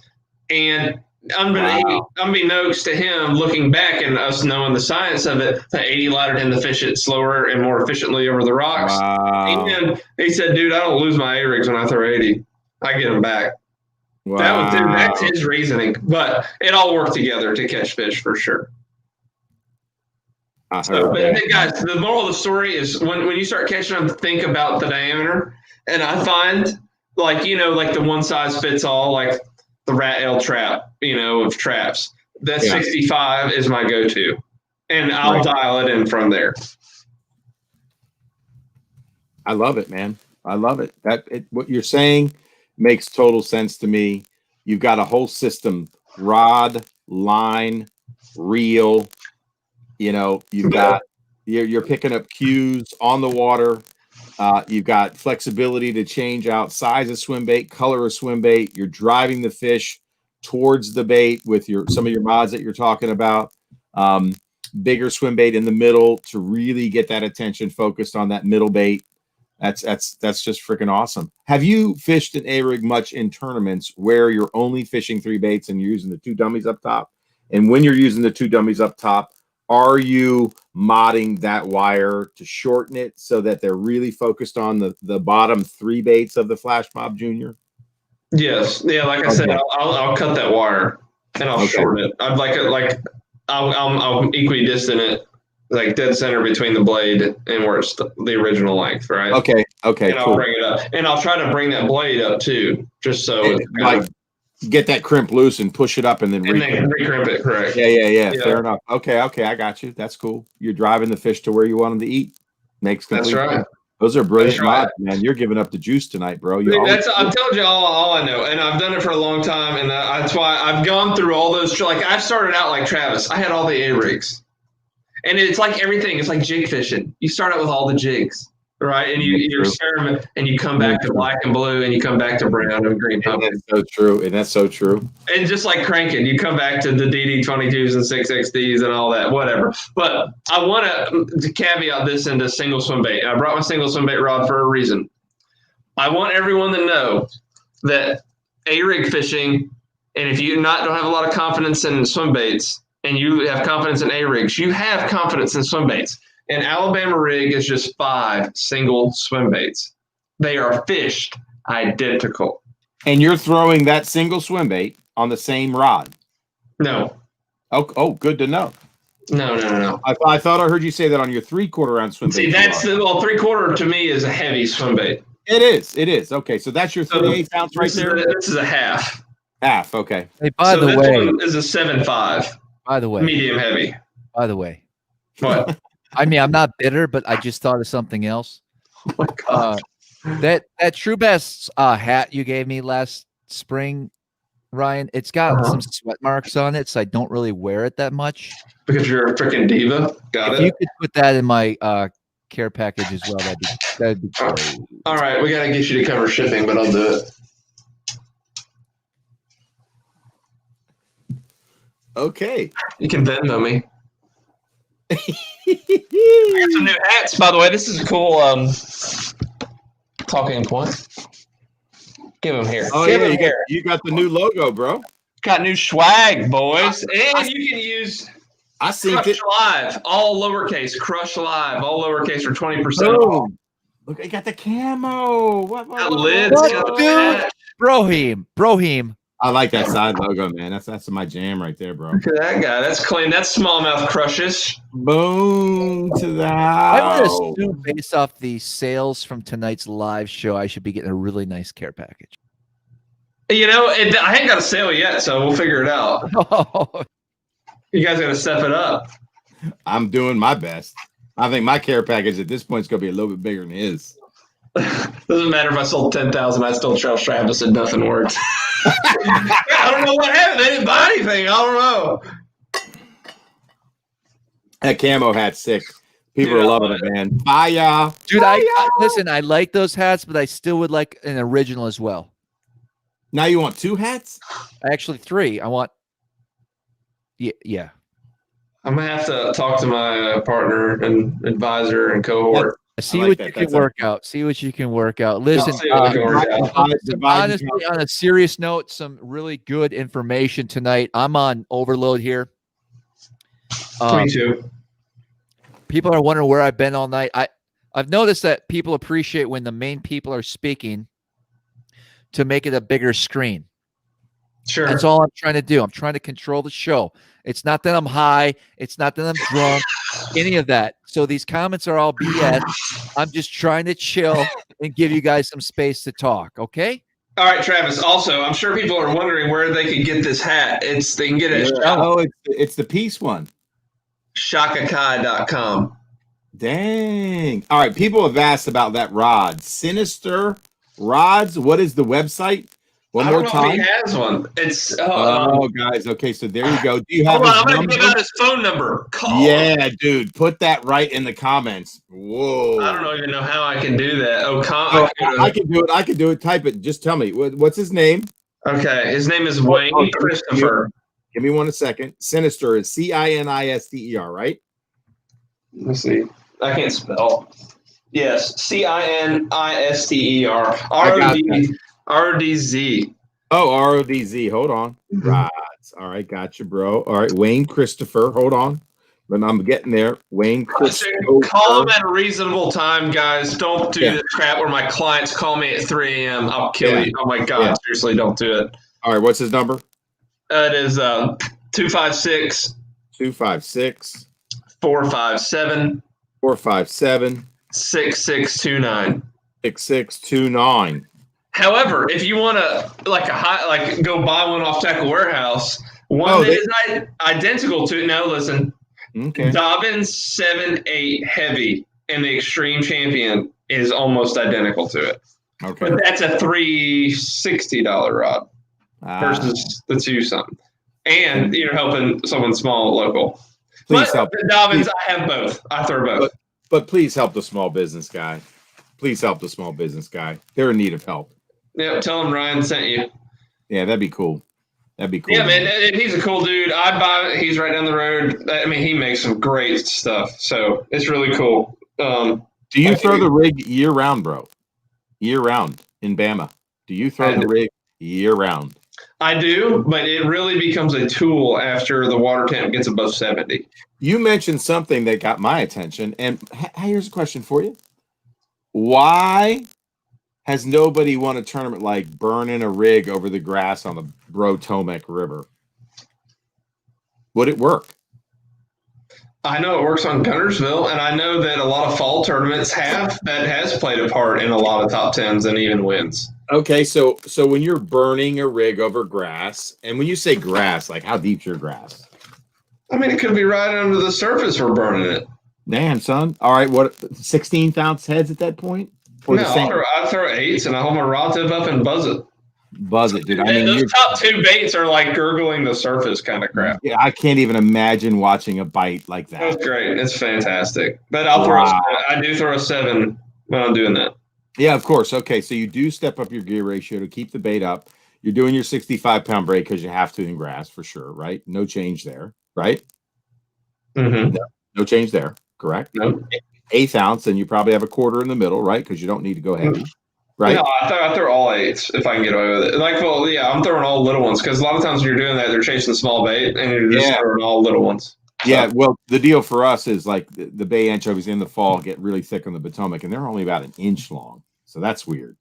So that's what got me thinking about the mini me. So I'm thinking, because I get crazy ideas in my brain because I can't fish in the winter. So I'm like, Shane's Bait's mini me. And literally it made me like go, okay, what about this little joker? It's a 3-arm deal, right? Put 2 dummies on the top, 1 hook model, burn that over the grass. I mean, it has no blades though, but I'm just gonna throw a spinner bait. All right, fair enough. Never mind. Damn it. All right, shot me down. But I mean, dude, do you? No. I look. I talked to a dude, did good on it, and could never repeat it on the Bro Tomac. Did you ever see this one, man? Where the guys were throwing big giant swim baits on this, like it was Bub Tosh. Oh yeah, Donkey Thrasher finesse rig for best results. What do you think? Nothing larger than 5. Just dumb, right? Gimmicks, dude. I mean, like people thinking too hard about it. Like trying to make. Well, no, it was built for grass. This was built. This got my attention only for that reason. Hey guys, I don't know, real quick before I forget, it was a waste of money. The first week in March, I'm going to have Kyle Carpenter, who did make the list of the top 52 smallmouth bass anglers in the country. Nice. Barely squeezed in, but Kyle, he gives out the juice on throwing an Alabama rig for smallmouth. And I'm almost thinking that perhaps that evening, that following live after that podcast, I want to bring Kyle on to give us a perspective on smallmouth fishing with an A rig. I learned a lot from Ryan, but I keep going back to there's. Well, we need to specify smallmouth. You mean northern smallmouth? Yes. Because I smash smallmouth. Yeah. You're not trying to imitate a goby on the Tennessee River. No, that's all I'm saying. No, I do. Right, but I want the viewers to know. Yes, and I agree. I'm not bashing. I'm not saying nothing except the fact that Kyle's podcast. If you guys are Alabama rig fans, I promise you, and you want to throw them for smallmouth in northern bodies of water, it will blow your mind what he talks about. I'll be really interested to hear it. Just like your stuff just blew my mind. And by the way, Ryan, we got to have I got to call you tomorrow, not only to get my care package, but to talk about, I'm going to be heading down south here, probably March, April, and I want to hook up with you and do and go catch an 8-pound smallmouth if you don't mind. I don't mind. I mean, I got. If you could slip that in, that'd be nice. Have you caught an 8-pounder, Ryan? Have you caught an 8-pounder yet? Yeah, he has. So I caught one, and I caught some 7s as well. But I tell this story almost every day because everyone wants to know my PB smell. There was this year 3 years ago, and this was the year prior to Travis came, and it was still pretty stupid with Travis. But the year prior, the spawn, the class fish, like we were at peak of smallie size. We caught so many sick. I got goosebumps right now, like talking about this. Every day we were catching 27 to 30 pounds of smallmouth. That many 6-pounders. So when you do that, and you're catching them on those big swim baits, you throw a 20-pound fluorocarbon because they bite. People are asking about that rod, your setup, so you really got to cover it for this story. Because I will. I'm throwing. So normally I throw it on the 7.5. It's a Dobbins Ecstasy, and that is my go-to. I can feel them smallies fart on it. But a 7.3 heavy Fury is basically what I throw when they're really chewing, because I like that heavy rod in the current. And that when I lose in length, I gain in. When I lose in strength, I gain in length on that 7.5. Does that make sense? I can take the line. Yeah. You're picking up more line with right. But I can boat flip bigger fish with that shorter, stiffer rod. So I throw 20-pound one. Like that year, I threw 7.3 heavy, and I threw 20-pound fluorocarbon, and I was boat flipping every 5 and 6 pound smallies. They'd jump and put them in the floor. We didn't give a shit. Crazy, dude, they'd have it choked. Dude, we have a 5-aught mustad flipping hook in these swim baits. They're not coming off. No. Like if they got it down their throat, they're stuck. So I hooked this fish. It actually, that swim bait, when it makes its turn up by the boat, a lot of fish, if they're tracking it, when it does this, they come up. Right? Yes. Again, they're fleeing. It's a fleeing motion. So a bait fish always, his last ditch effort is to the surface. Always. Jackal Riser, baby. Jackal Riser. That was the lure we covered last week. Oh, cool. I didn't know that. But yeah, so this fish hit when it was about 10 feet from the boat when it did this motion. And I sit and it just would dig. And I was like, oh my God. And he swam. I took him around the front and then he went around the left back and he digs and he went up to jump. And when he jumped, I was like, oh, it looks like a sixer. And I lift and he hits the gunnel and he doesn't come in. I'm like, oh my God. And I have enough tension. I just walk him back like that. And he slides over. And me and my guys were like, what did you just do? My boat flopped an 8-pound smallmouth. That's unbelievable, man. And the haters will say it's fake, but it's on a Colon Wright scale, certified. And damn, man. It's in Perkins Outdoors. If you go in Perkins Outdoors at Pickwick, the picture's on the wall right there in the newspaper. What is the record Alabama Bama State 11. What? Yeah. It was on Wilson below either dam. 11-pound smallmouth? You believe there's a world record there? I think that world record. What's the world record? I think 13. What? Yeah, he's probably he's living in the Tennessee River, no doubt. He's somewhere. I mean, dude, they got so much food. So crazy. And it's the live baiters don't eat them before he makes it. You're messing up in the spring if you're not throwing the swim bait. And the True Bass swim bait is by far my favorite swim bait to throw on the Tennessee River. Listen, we're going to transition. Numero uno. One last question. People have been asking this nonstop. How do you stop your baits from tangling when you're throwing an A-rig? Because there's a headache for a lot of anglers, man. I love the question. I have your answer. 5 more points for me, Travis. So it all goes back to the breathing. If you have an A-rig that is too flimsy, you will have the headache that you are experiencing. If you, once again, because I didn't do this, this is a good time. If you don't rig it right, boom. Take the rubber band off. So it comes out almost perfect. So they come out basically 45s, right? Interesting. I'm going to take it out just a hair, like just a hair. Yep. That is all I'm going to do. So Andy taught my first got it, I took it almost straight out. Not what you want it as close as you can get them without touching, without having the problem, right? So I find it to be right there. Interesting. Good stuff. That is it. And now here's the second part. Too many people, when they cast the A-rig, they want to throw it like every other lure. They want to hard. Yeah, you hear.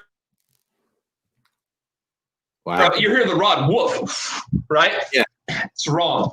Totally wrong. What happened when you casted it? Your lures collapsed because of the centrifugal force. Your lures and they caught in your backswing. And it landed all jacked up. You're lobbing like a big old swim bait. Like a softball. I tell you, have you ever thrown a softball?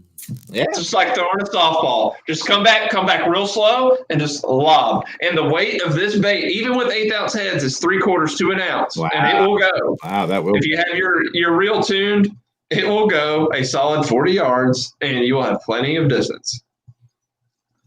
Sweet. But, all right, we're gonna. Are we good? I don't know, man. Talk to the A-rig guy. No, we can touch base. We're going to do open topic. We want to answer a lot of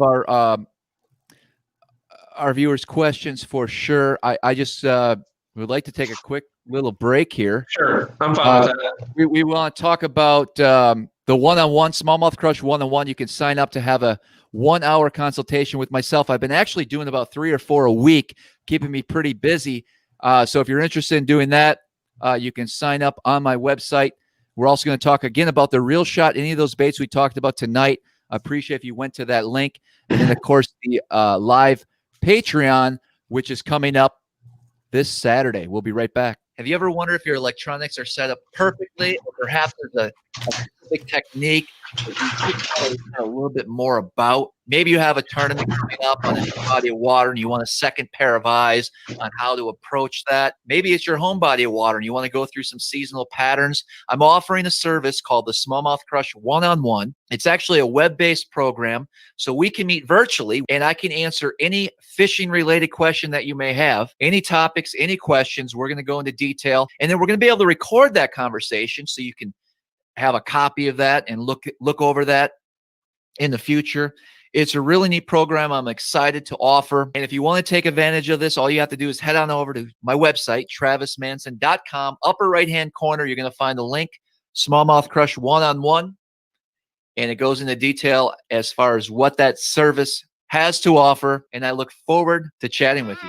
The Real Shot is Wisconsin's #1 independent outdoors pro shop that specializes in bass fishing gear and tackle. We've got all of the biggest and most sought-after brands in bass fishing all under one roof.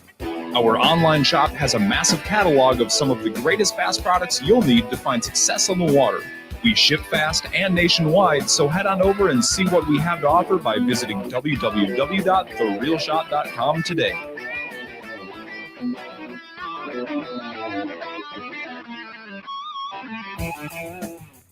Yo, as you guys know, Smallmouth Crush does the live stream every week. It's a blast. I know Epic Eric's having fun. I'm having fun. Craziness at times, but it's all good.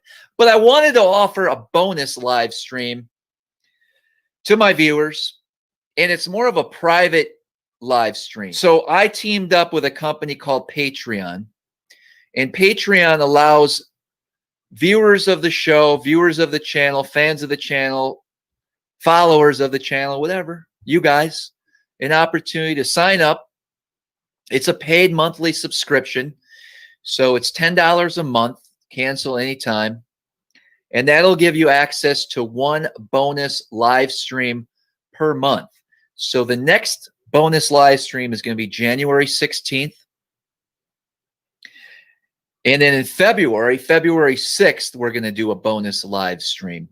And so if that's something you want to take advantage of, you can go to any of my videos and check out the description. You'll see a link to the Patreon site as well as the description right below here in this live video. So after this video, if you're interested in taking a look at how to sign up, you can do that. Like I said, it's $10 a month. You guys are just supporting the channel, and I really appreciate it. It's going to be cool, too, because we're going to talk about things that we wouldn't necessarily talk about to the general public, if you will.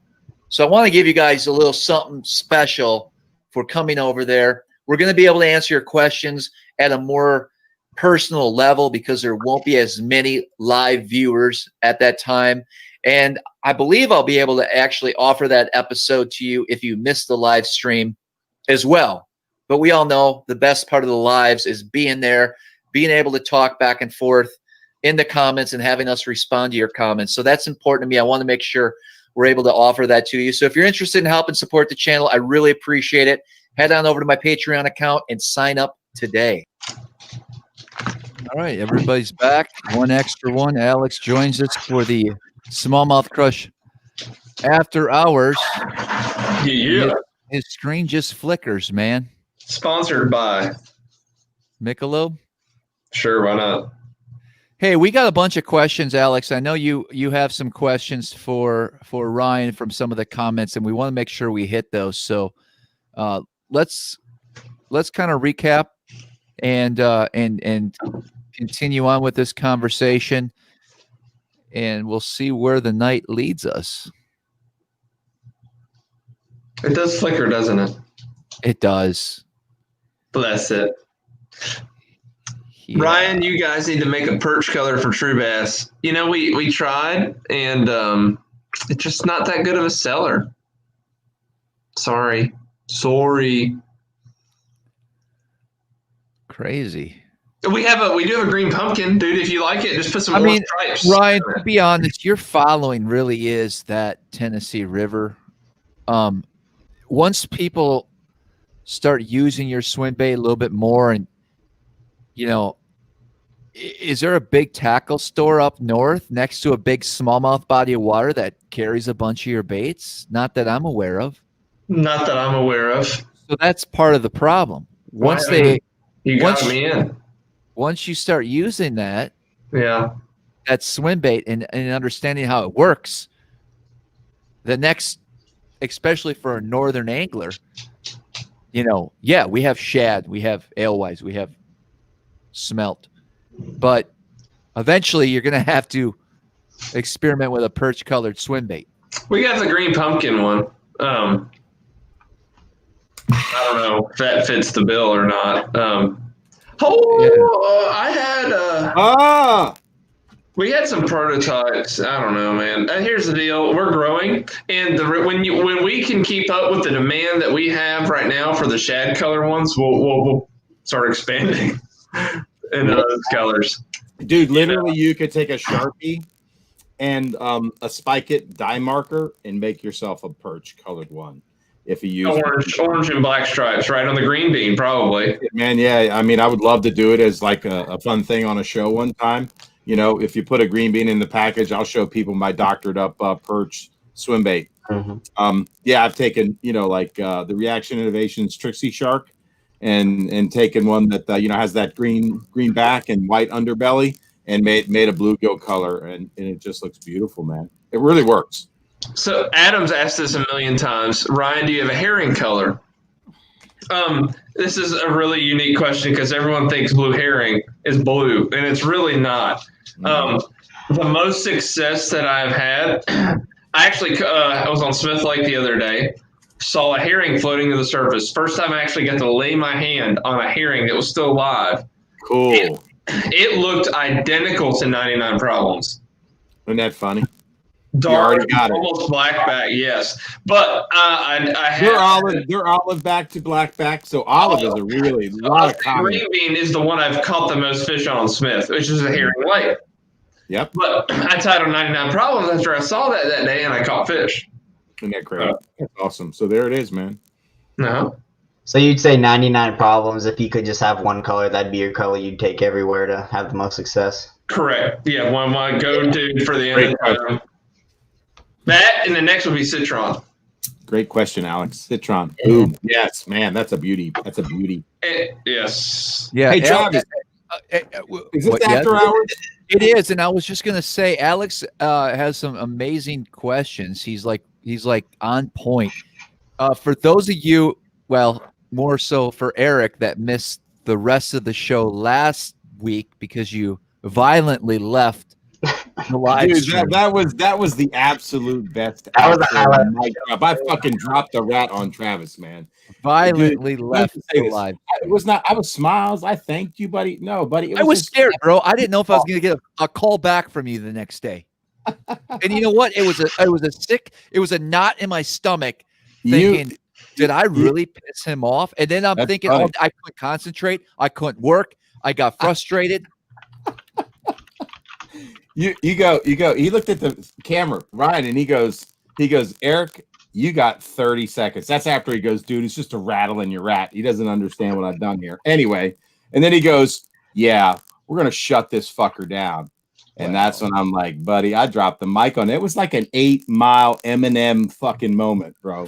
I go out on my terms. Just know that right now. You can't control it. I hear you. Don't try to.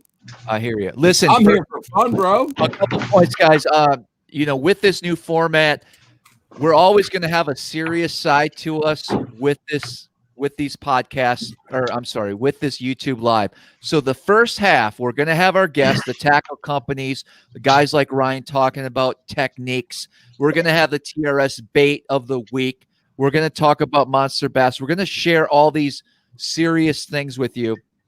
And then the after hours here, pretty much anything goes. But I do want y'all to keep in mind, I've been listening to the viewers. I have not swore once during this episode. After hours, you guys are allowed to swear. So if there's any children watching and things like that, the after hours, although I'm still going to watch it, it's not the most appropriate. But before that, feel free to bring the whole family in, unless you're trying to make a baby like what's his name was earlier tonight.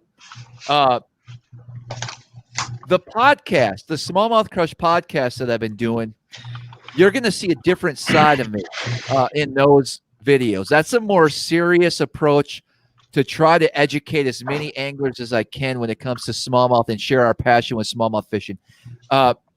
There's a lot going on here with this whole, I guess, I don't know what you want to call it, media outlet that we're producing here.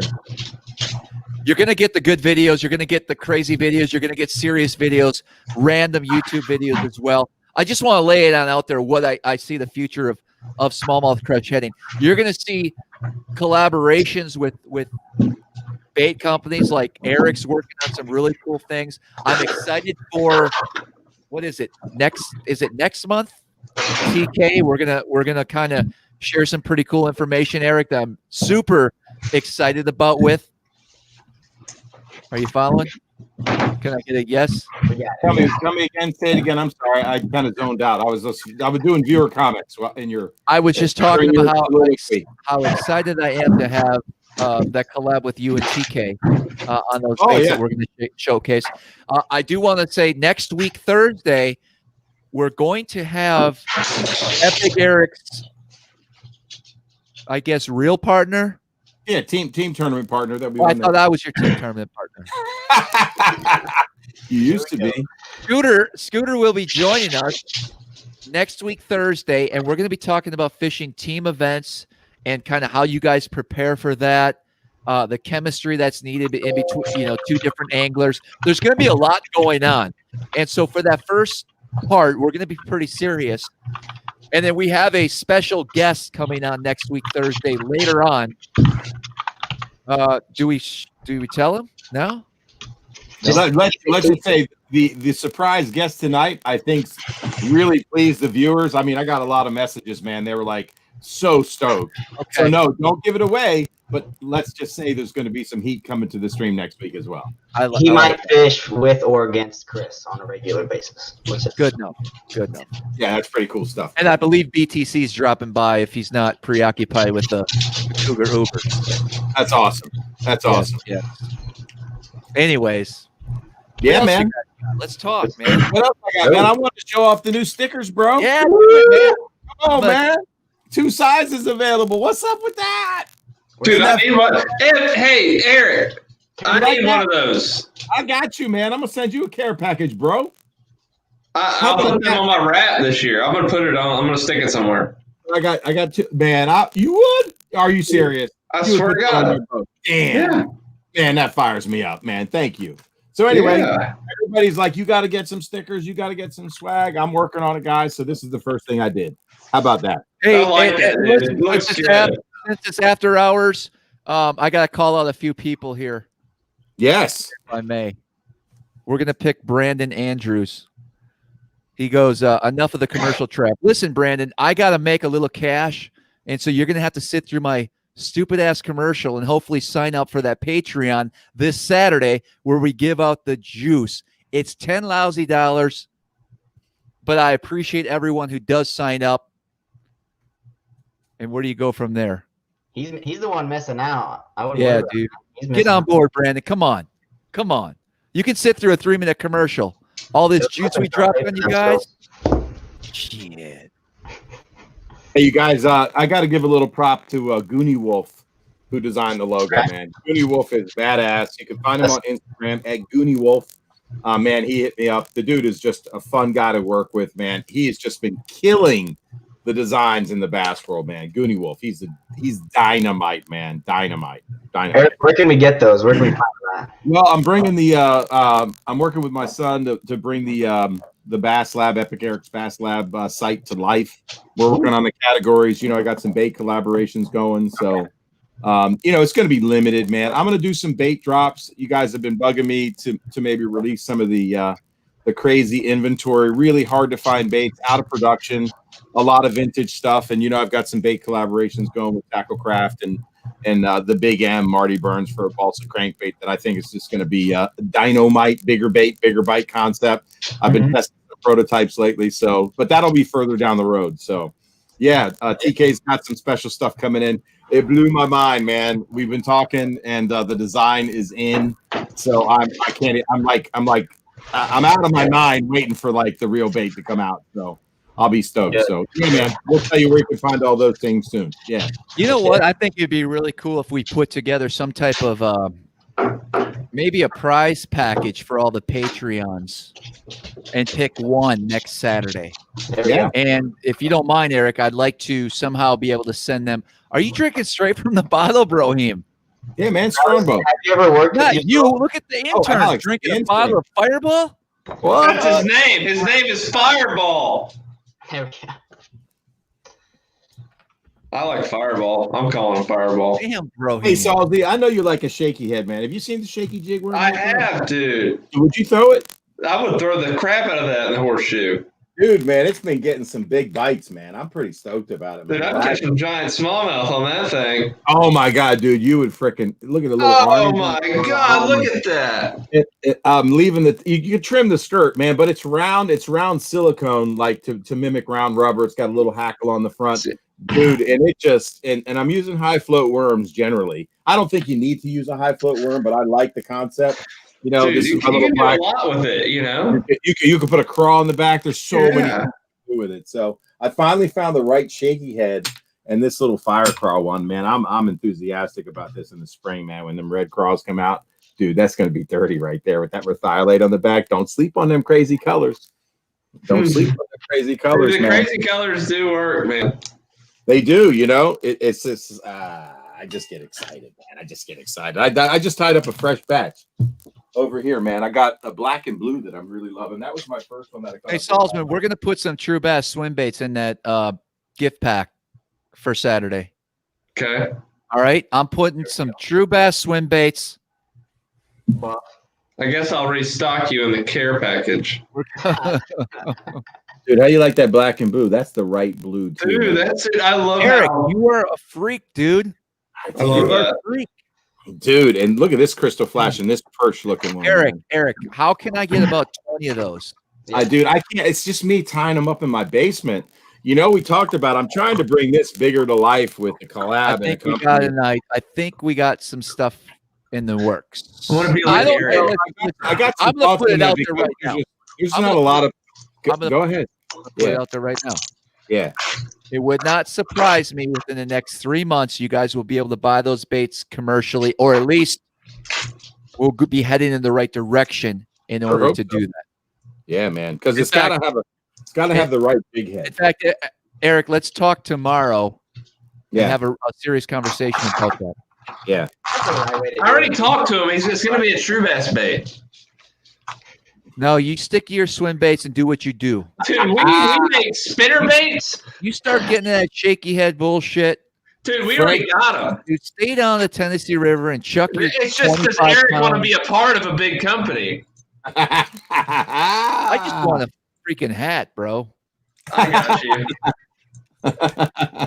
So, but this is a cool. Since we're after hours, I'll talk about what I want. We just got a new product in.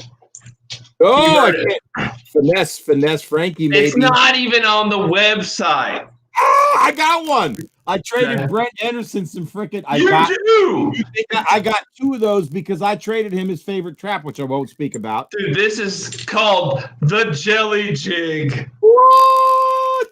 You know the BA spinner, guys? Okay, this is so cool. So this is the BA spinner, but just the wires. No spinnerbait arm. It's a swim jig BA spinner called the Jelly Jig. Sick. That's sick. That's sick. By the way, Brandon Andrews signed up for Patreon. I want to thank you. See, it worked. The commercial worked. See, look at that, man. We'll see you Saturday night. Looking forward to it. What's the topic, Travis? Say what? What's the topic for the Patreon? Man. Yeah, you need to kind of cover that. I think we have a topic. We're going to be talking about finesse fishing secrets, tips and tricks. I'm going to kind of focus more on the plastics, and Eric's going to take us over to the jiggeroo side of things. I might take you somewhere you don't even know about, bro. I know, dude. I had to go to Eastern Europe to find this. Who likes to throw a swing head? Anybody? Welcome back, Alex. So you like to throw a swing head. Has anybody seen a finesse swing head out there? Don't show it until the show. Oh, but has anybody seen it? Yeah. I'm going to blow you away, bro. You ain't seen this. I promise you, you have not seen what I'm going to show you. Okay. On the Patreon. Yes. Listen, my hot little hand, man. Oh, Sean just asked, how do we sign up for this? In the comments, I just put it up. I'll show it on the screen. I don't know, patreon.com / is that backslash? Is that what you call that? It's a / because it's going forward. But yeah, so Sean, it's not going to be on YouTube or anything. You'll go to Patreon and you'll find it on there. It's you go to Patreon. Yeah, you go. Yeah, the good point. So I basically spent most of the day today trying to figure out how I'm going to broadcast this because I thought I could easily just go through Patreon, through this channel, and people would be able to show up. Nuh-uh, not going to happen. We're going to use this platform, but I'm going to send you the link through Patreon. So if you're signed up on Patreon, you're going to get an email with the link to log on. So it's only Patreon only. You guys will be invited to that. Once we get really, really big, right, probably in about 6 months, we're going to go to a different platform, and then we're going to have I'll be able to like pay guests like Ryan to come on and dish out all the goods. Mm-hmm. This was today, Travis. What you got there? That's my client. Well, he's a happy client. Yeah, Unbelievable, man. You want to take a trip with me? AlabamaBassGuide.com. Yeah, we forgot to plug Ryan. And dude, we let those go, and then we went out. And I hope so. What were you gonna do? Keep them? Yeah, we eat them. And then we went largemouth fishing after that. We eat them. Hey, that sounds like the day I went out with you. Let's go catch a shit ton of smallmouth. Okay. Let's go largemouth fishing. Okay. Holy shit. We're seriously catching 7 and 8 pounders on a freaking lipless crankbait right now? Dude, today was reminiscent of that, just dialed back about 70%. Like dialed, like it was 30% of that day. Like we had some great smallmouth and some great largemouth fishing, but that day with Travis is like a bucket list day for everyone. Like it was so stupid, guys. We had 34 pounds with our best 5 fish. Crazy. Pick one. Pretty good. It's decent. Yeah, not bad. Yeah. So real quick, David, a lot of questions about this Patreon. Again, Brandon, thanks for signing up. The live stream will be through just this. You're going to get a link to my YouTube channel, which is not public. That's all. And that's how you're going to watch this. So just watch for that link in your email. What I should do, maybe I don't even know. I wonder if here's what I was thinking today. I was going to have Eric test it, but then I'm thinking, first of all, Eric, he's got, what, $200,000 worth of crankbaits just right behind him. And I'm thinking, he should. I was going to call Eric. I was like, Eric, do you mind just signing up to my Patreon? It's $10. Put it on your card and we'll test it out. Yeah, exactly. I knew I couldn't count on Eric to test it. You got an intern. You got an intern and send that motherfucker an expense check. I had to do all this, dude. What the fuck are you thinking? I had to do all this myself. Just like you tried to get me to sign up for Monster Bass. Are you joking me? Come on, man. Hey, real quick to Alex, do you have any hobbies? Yeah. Yes. Number 1 would be fishing. Number 2 would be dealing with Travis's bullshit all the time. Other than that, no, hold up.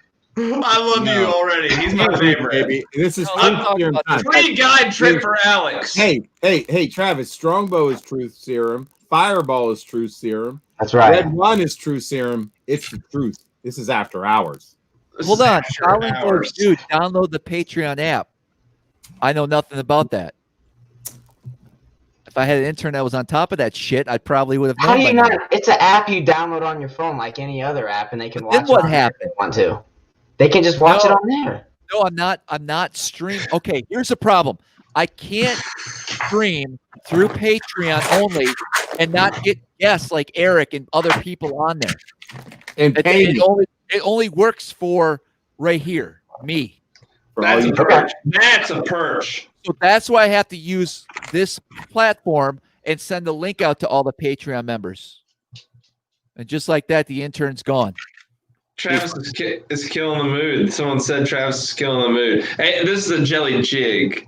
Yeah, No jelly jar, jelly jig. See, that's what the bass sees. It's just skirt and splash.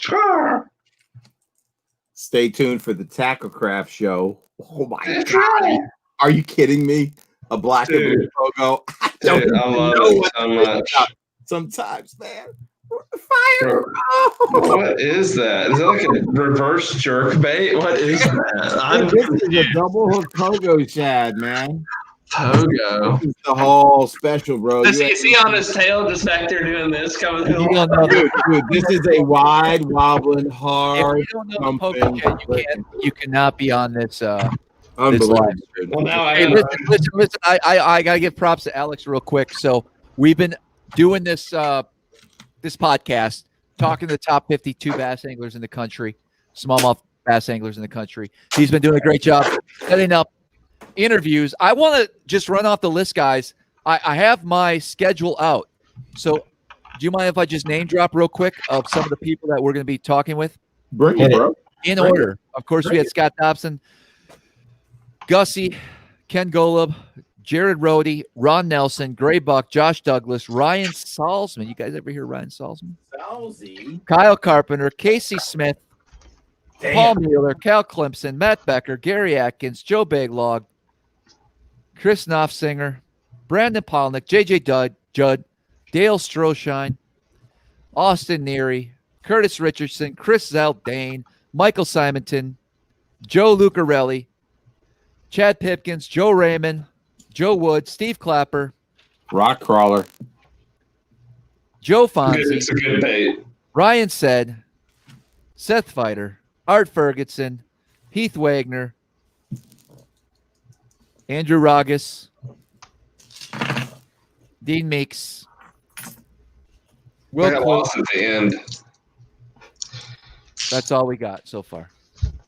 So one of the people Travis had me look for, my strategy is I'll usually just Google them or find their Instagram. And so this one guy wants me to find, I Google his name, and I just see obituary after obituary after obituary.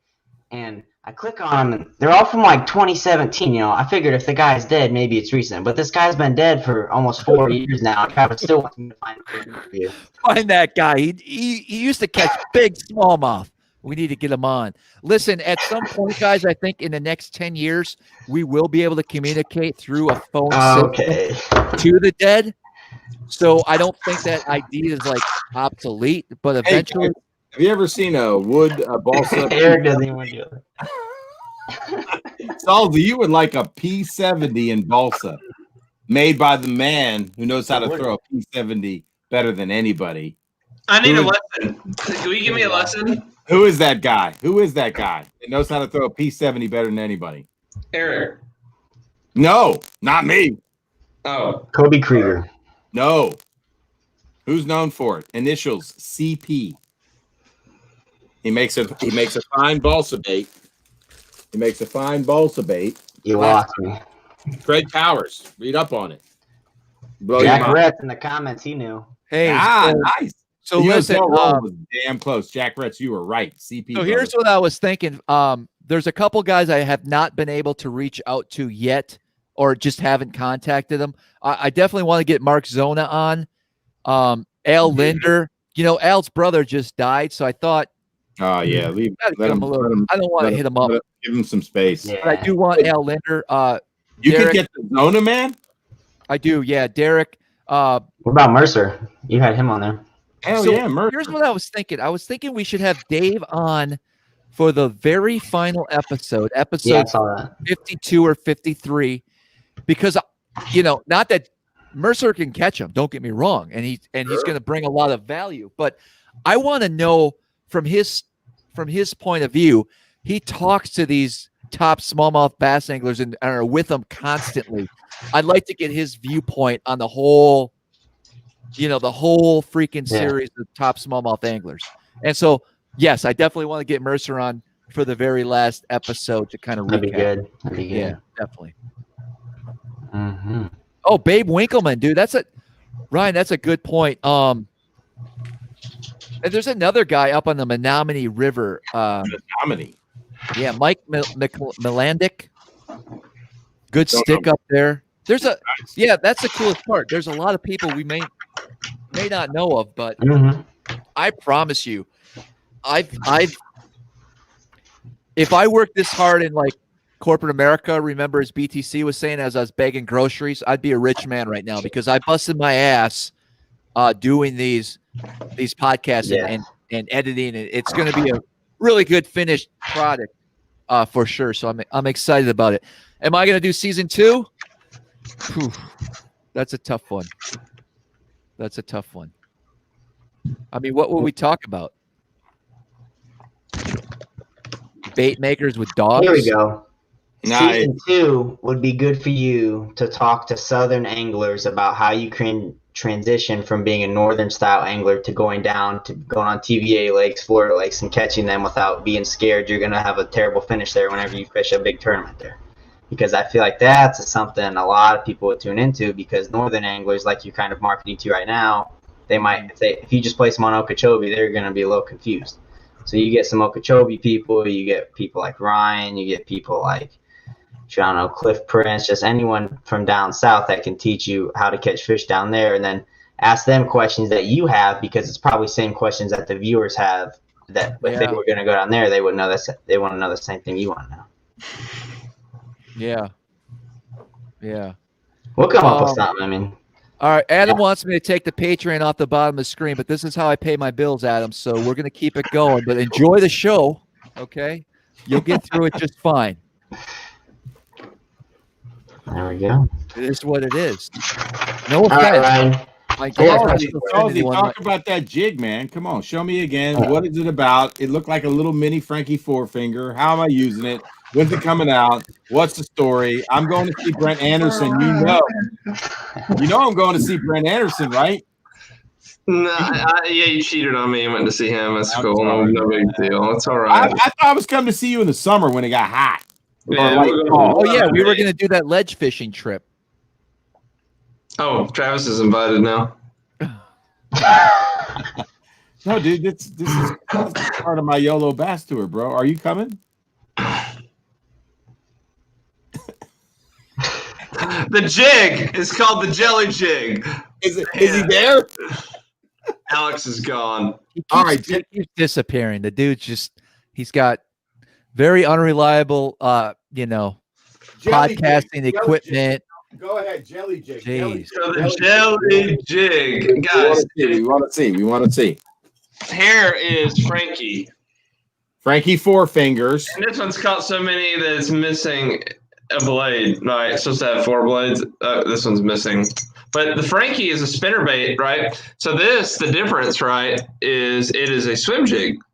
This is a swim jig Frankie called the jelly jig. Spinnerbait, swim jig. So what's the application for the guy wanted me to show these like big punkers, man. So I'm going to show him. There's your lunker punkers, bro. All right, go ahead. It's basically going to be anywhere you would fish a swim jig or even a spinnerbait. This, if you're talking like compact little flashy things, this is your guy. This is a look that they just do not see. What was the impetus for the design? Who came up with it? Who's the brainchild? Brent Anderson. Anderson. Yeah, he figured out how to do this, and we brought him on with True Bass like a year ago now, and we've been working with him, making all of his visions, come to the market, and it's been an exciting ride and so much fun, and they really catch fish. There's been a lot of money won on that bait already. It has never been released in an official capacity. How about that? What's the trailer of choice? A lot of options. So you can throw swim baits. You can throw, you have your hollow bodies. You have your Kitex. Okay. You have your crawl style, like your spicy beavers. Sure. You want to fit it to where, if you're imitating a swim bait or imitating like fishing it in grass. So like it depends on the application, I guess, is more or less what I'm getting at. If I'm wanting this to ride over grass, I'm probably more or less going to opt for a bigger swim bait Maybe like the 4.5 true bass or a 4.8 Kitech, give it more lift so I can stay over grass, right? Smart. Through. If you go to a 3.8 Kitech or a grub trailer like we have on Frankie, it's going to get a lot deeper. And so you're always manipulating, once again, speed and depth. That is the key to any presentation. So that's what you want to think about. If you're fishing it over shallow grass, I'm going to go to the double tail crawl style baits like a spicy. Ooh, baby. Ooh, baby. You spicy bitch.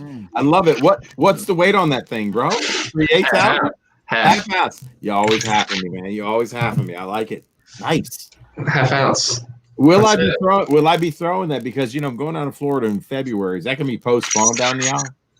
If they're eating shad, but dude, something I noticed in Florida from my research, because I'm going to Okeechobee, I leave Sunday for pre-practice. What? Because this year on the pro circuit, we only get 2 days of practice, so I'm making a point to go get some time in before the cutoffs. Bro, you're still fishing that tournament trail?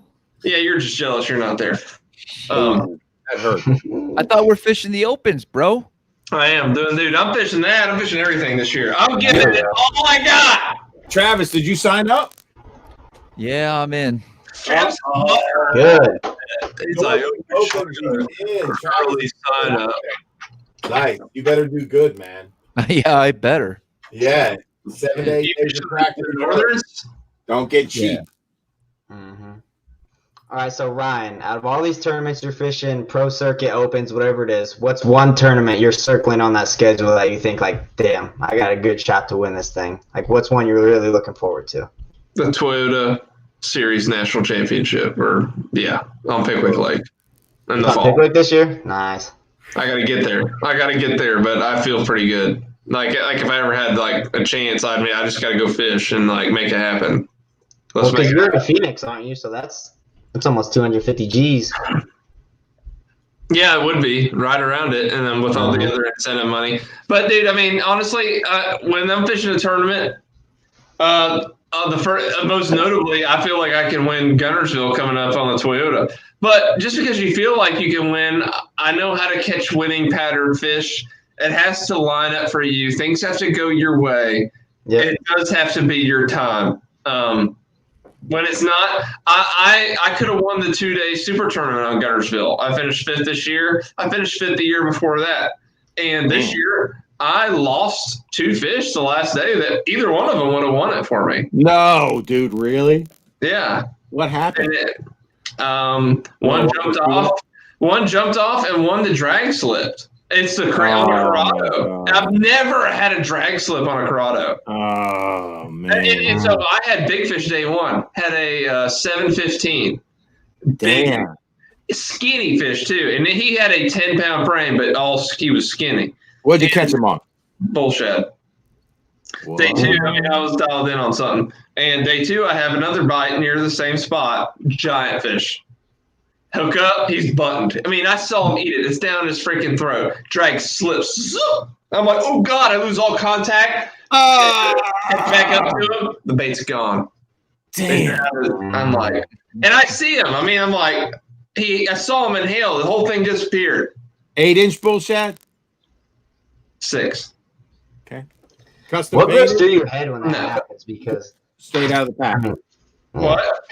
So what goes through your head when that happens? Because I know when I'm fishing a club tournament with a $50 entry, if I lose a keeper, like I'm pissed. I'm mad at myself. So how do you keep that positive attitude and keep just fishing on and worrying about the next fish rather than spending the rest of your day pissed off because you lost one fish? What's your biggest tip you can give to the viewers about moving on and just worrying about what you can worry about?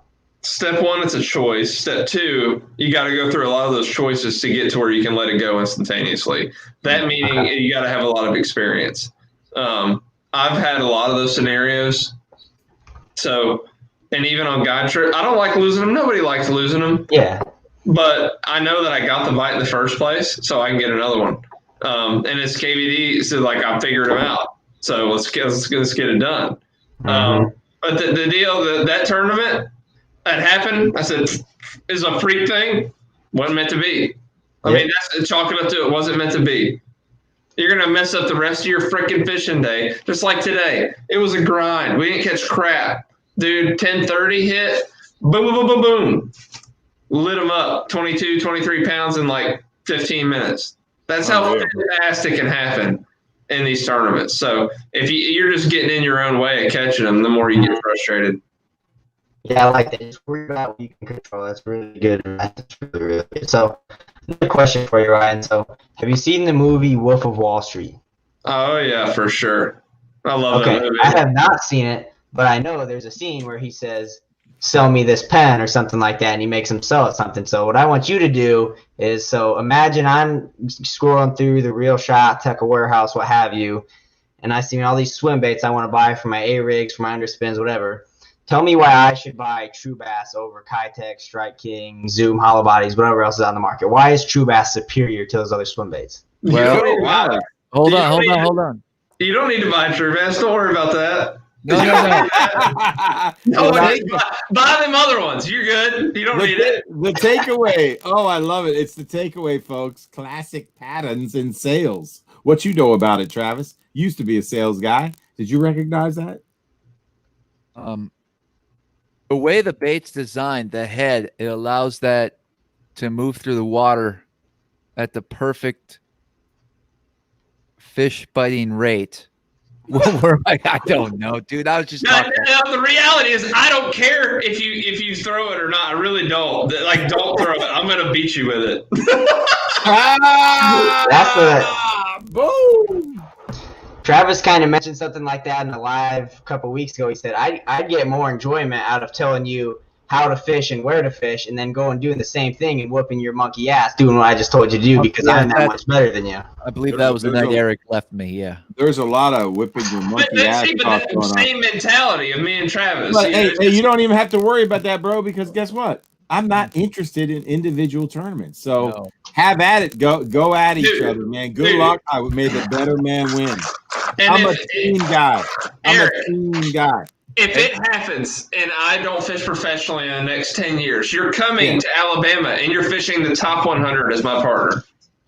$25,000 team tournaments. I'm in. I'm fucking in. You tell me when you want that done. I'm coming down. Hell yeah, we're in, brother. I would love to fish with you. I will put fish in the back of the boat. Bank with my GoPro. Right. You Dude, guys. I'm so you have your fucking drone. You're like, look at him. He's flipping the hydrilla line. L's to the yeah. You let me know when, bro. I'm all in.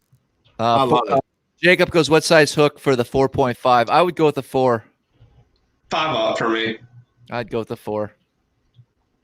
I gave him a 5-aught when he fished with me.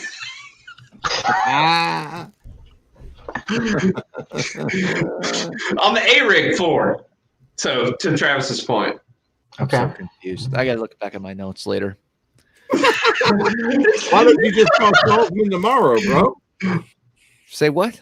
Don't call me. I'm on a guide trip. When's that care package showing up?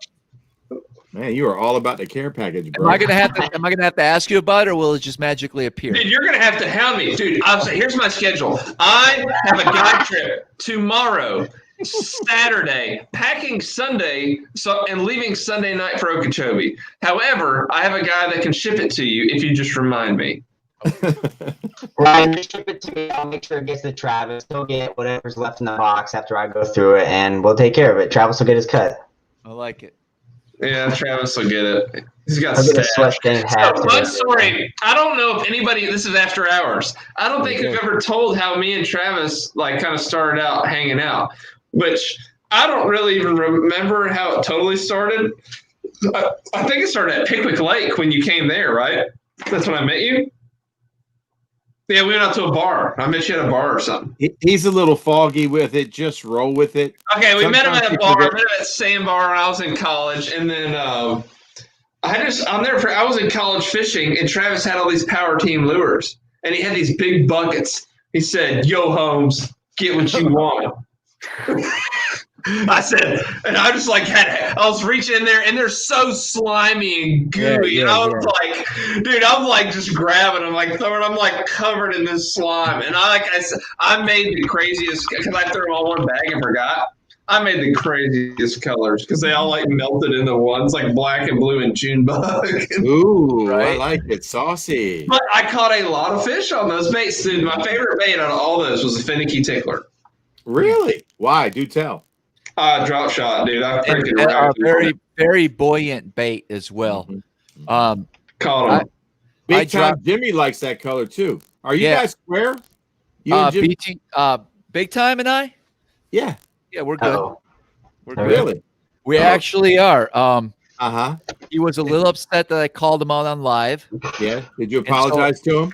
No, but I listened to him. Oh, you didn't apologize to him. So I'll let him know. Oh my Hey, Jimmy, God. Big Time, are you watching? Travis didn't apologize to you. You're digging your hole, dude. You got out of it and you just dug it again. We're good. We will see. I don't think you need to apologize. Hey, buddy, let me tell you Travis. something. You're fine. Oh, What you boy. got, Eric? Hey, Go listen. ahead. Alex, back- the intern, what are you doing, man? Back to the finicky tickler. Oh my God! You're siding with your boss, which is Finicky tickler. Smart man. Finicky tickler. So I'm down in Smart man. Florida. I don't know shit about nothing. It's 2012. I'm fishing against KVD, Kissimmee grass, but I'm catching the shit out of them, dude. Drop shotting on a medium light rod in the Kissimmee grass in Florida. The worm works. that's cool. The worm works. Dude, but to your point, Alex, so you said something that you think you have to change how you fish when you go places. To win, yes, like to punch and learn how to punch from a northern angler. But who says a northern angler doesn't even know how to punch? But you can take these techniques like a Ned rig and a drop shot and go down to Florida and have a competitive tournament. Fascinating. Don't think you can. Fascinating. The last time when I was talking with Travis, I kind of asked him about what he was thinking about doing for the opens and everything, and it kind of made me think back about the argument that Ryan and Travis had about fishing the moment. Ryan and I had an argument. Never, yeah, right. So Epic. fishing argument. the moment versus fishing a system. So Oh, Travis he's bringing was up the rub. I mean, because this is exactly what Ryan's talking about, what he just said. Travis can go down to Florida. It He was can fish so his bad, drop shot, dude. It he was can fish so his bad. neg. It was so He can bad. do He what- put out the video. He shortened it by like an hour. What is he saying? Let's listen to Alex. First of all, Okay. somebody Okay. talk. I'll be quiet. So, what he's saying is, Travis is saying he's gonna fish his strengths. He knows he's not gonna go down to Okeechobee and beat all those tour anglers down there. What he's gonna do is he's gonna go down there. He's gonna fish his confidence baits. He's gonna cash a check. He's gonna get good points, and he's gonna go on to the next event. But Ryan, what I perceive to be, correct me if I'm wrong, what I perceive to be his side of the story was he would like to go into every event. He believes he has a chance to win every event. And in order to do that, what he needs to do is adapt to the conditions every day. And that might be something that's not in his typical repertoire, is going outside of that system and thinking of something. Once I need you to don't take this as me being cocky. No. I really believe that there's not a technique that I don't think I can win on. Yeah. I mean, Until you get to that freaking point, I don't think you should fish the Pro Series at this point. I think the days of guys fishing a jig everywhere they go. I mean, Travis is raising his hand. I Travis. suck at a lot of fucking techniques, We all do. and Then I'm not maybe gonna get win. better. I'm not gonna win a tournament doing that. Okay, that's fine. That's fine. Straight up. What? So you don't think? Wait a minute. Time out. You don't think you can win a big event because you are not as versatile as you need to be?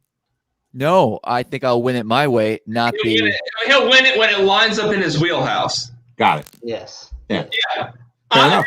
I always said, I mean, I'm going to get good enough at everything so I can win doing whatever I need to do.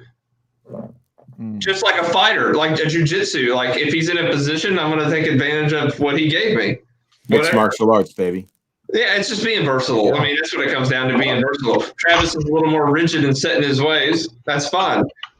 But this is why you see. But here's the beauty. I want you guys to think of this: is we have a demographic representation on this video. I am from Alabama. Alabama is the hub of pro fishing. Why do so many anglers move here? Because it is the best training ground for a professional fisherman. I literally have everything at my fingertips to perfect almost every technique that I need to. I'm not perfect at one, at everything, but I think I can execute and fish every technique to an extent and make decisions to win an event. Yeah, interesting, man. I mean, you bring up a guess good we point, have man. different, I mean, right, different philosophies, bro. It's all good. That's what makes it just every fisherman different. I guess put it this way: do I think I think I could fish a big tournament with a technique I don't fish a lot and still do well, but I'm going to fish with better confidence, knowing that I'm fishing with something that I have more confidence in. Then I don't know if that makes sense. Sure.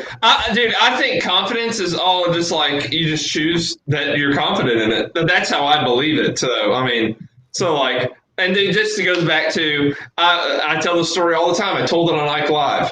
I got 3rd place in my first BFL I ever fished on a bait I never fished, but I read about. But I transferred that confidence from reading into, like, I already adapted, like I believed it. What was that? It was the jerkbait. Wow. I read Ike's article about long pausing a jerkbait. The night before, I rigged an 8-pound line on a spinning rod. I didn't even have a jerkbait. A spinning rod. Oh, yeah. Rejection. Yeah. And this is in the horseshoe, Travis. I found a Rapala X-Trap floating by the boat that morning in Glass Coast. And it was like brand spanking new. Put it in the boat. I caught like a 4-pounder on that crankbait that morning. And I said, if I don't catch any more, I'm going to tie that jerkbait on and try the technique that I read about. So I threw it out there. That's crazy. And I have caught some fish, like some big stripers, below the dam on a jerkbait, but we're ripping real hard. So I rip, methodically, and I count 1001, 1002, 1003, 1004. Dude, the first or second cast, I catch a 687. Oh my God. Dude, I go on to whoop my boater's ass with this jerkbait out of the back of the boat. And he's like, hey man, can I borrow that jerkbait? No way. Are you joking? No, but dude, I don't know. It's just everyone's brain works different. I've been blessed to be able to literally see someone do something and believe I can go do it as well as I just saw them do it. I'm with you there, man. I'm a junk fisherman. I've always been a junk fisherman. I believe I can throw any bait and learn it. And I love to learn. That's the thing about me. I want to learn new things. That's why you see all that shit behind me, because it's interesting to me. It's fun to me. You know what I mean? The first step to doing anything is believing you can. I mean, I'm serious, right? I mean, but I'm blessed enough to be, let's be real, I'm a guide. I spend probably almost 300 days a year on the water. So I get to practice these things on this one side. And that's why I brought in Alabama. I'm on all these lakes. I'm on Smith. I'm on the Coosa River. I'm on Pickwick. I'm on Gunnersville. It's very diversified, and I use everything from frogs to flipping to drop shots to Ned rigs to big swim baits to glide baits. Dude, my latest kick has been these. Dude, these glide baits. I got such a collection, and this has been me and Jacob Wall and Mikey Balls went out, and dude, Jacob is from the West Coast, and dude, and then you can ask Jacob and Mikey. I went out one day. All it took was one day with me. I went out, bought a glide bait. My next trip, I caught like 2 5-pounders. That's awesome. And I just instantly run with it. And I'm like, oh, this is my shit. What happened to the chat? Huh? Did somebody disable the chat? No. Travis? I can see it. I can see it. I don't know if it's popping up, but dude, I mean, yeah, I got you. I don't know. I guess once you fish a lot or enough, at least for me, I don't know. It's just fishing. Just like I tell people, I can catch them on an Alabama rig, but I can't catch them on a swim bait. And to me, it's the same. And I have it in my head that reeling baits are all the same. It's just changing the components. Right on. And dragging baits are all the same. All right. Listen, a couple of takeaways here from this whole night. I want to recap. First of all, I want to let everyone notice how calm I am and how there was not an issue. People thought that there would be some issues here in this conversation, but I think we remain calm, and I'm proud of everybody for that. I never cared in the first place. Thank you for recognizing the team. Thank you. Very good. I want to first of all thank everybody that's watching. Without you guys, we wouldn't be doing this. Ryan, thank you for sharing the Alabama rig secrets. Goes without saying. Alex, thanks for your help. Computer sucked tonight, by the way.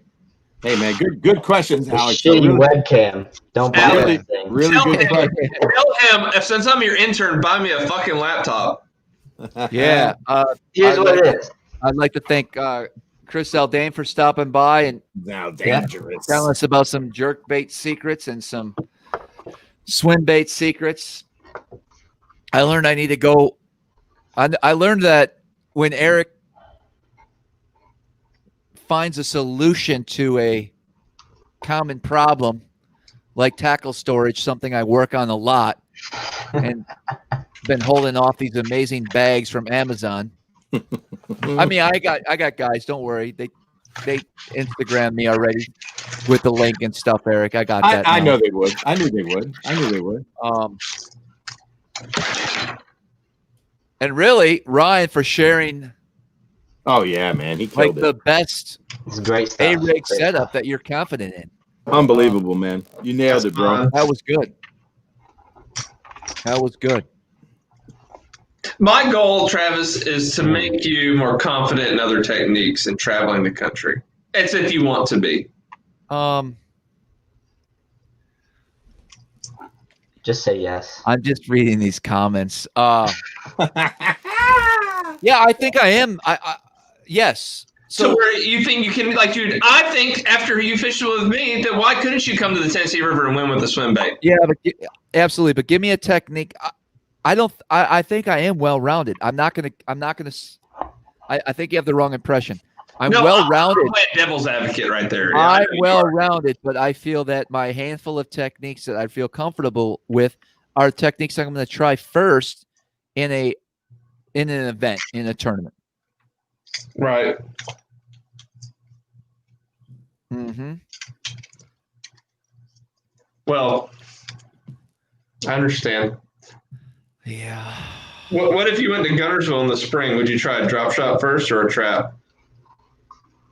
You know, obviously, I don't have a problem throwing the trap. That's not a weakness of mine. Oh, okay. I guess I assume you just want to throw a drop shot all the time. No, dude, come on. Travis, what is your biggest weakness in your opinion? Oh, good question, man. Listen to That's a good Alex, question. bring You it, asked me man. that question in the smallmouth thing. Right, I do.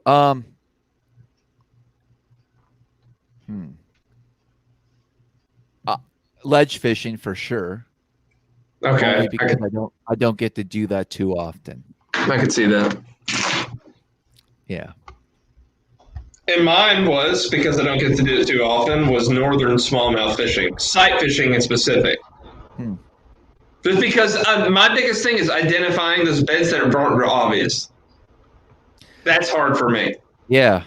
But that's training. That really does take training of your eyes. And I'm trying to think on past tournaments where I've had good success. You know, I've had, believe it or not, guys, I've done well in events where I had a spinnerbait in my hand. Dude, your best finish in the Elite Series, Wheeler, cranking. And that was on the ledge. Event. I know. I'm just, and it might be your weakness. You just said it was your weakness. It is. Did we verify it? You know, I've done well in events on just a pop R, of course, drop shot, Ned rigging, finesse, all that's lumped into one. I've won tournaments flipping, strictly punching. So there's not, you know, a Carolina rig intrigues me because I don't throw it that much in situations. I would like to be a better Carolina rigger, but other than that, what's so funny, Ryan? Dude, my buddy Josh Kyle Butts, he's hilarious. He said his biggest weakness is, and he cuts off. Is the citron. You got? Oh yeah, I read that. That's funny. Yeah. No, that's good. Sorry, I was laughing at it. Yes. But so my buddy's always the Carolina rig apparently works up north. Hey, bro, was that Sneaky Pete? Was that a Sneaky Pete live bait I saw you hold up a minute ago? You don't want to say it. For me? Yeah.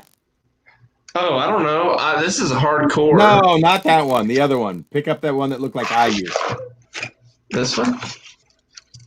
Nope. No. That's the Spro. Where did I put it? Here it is. I mean, that's the Arashi glide. That one? Yeah. Sneaky Pete. This one is a fish everything.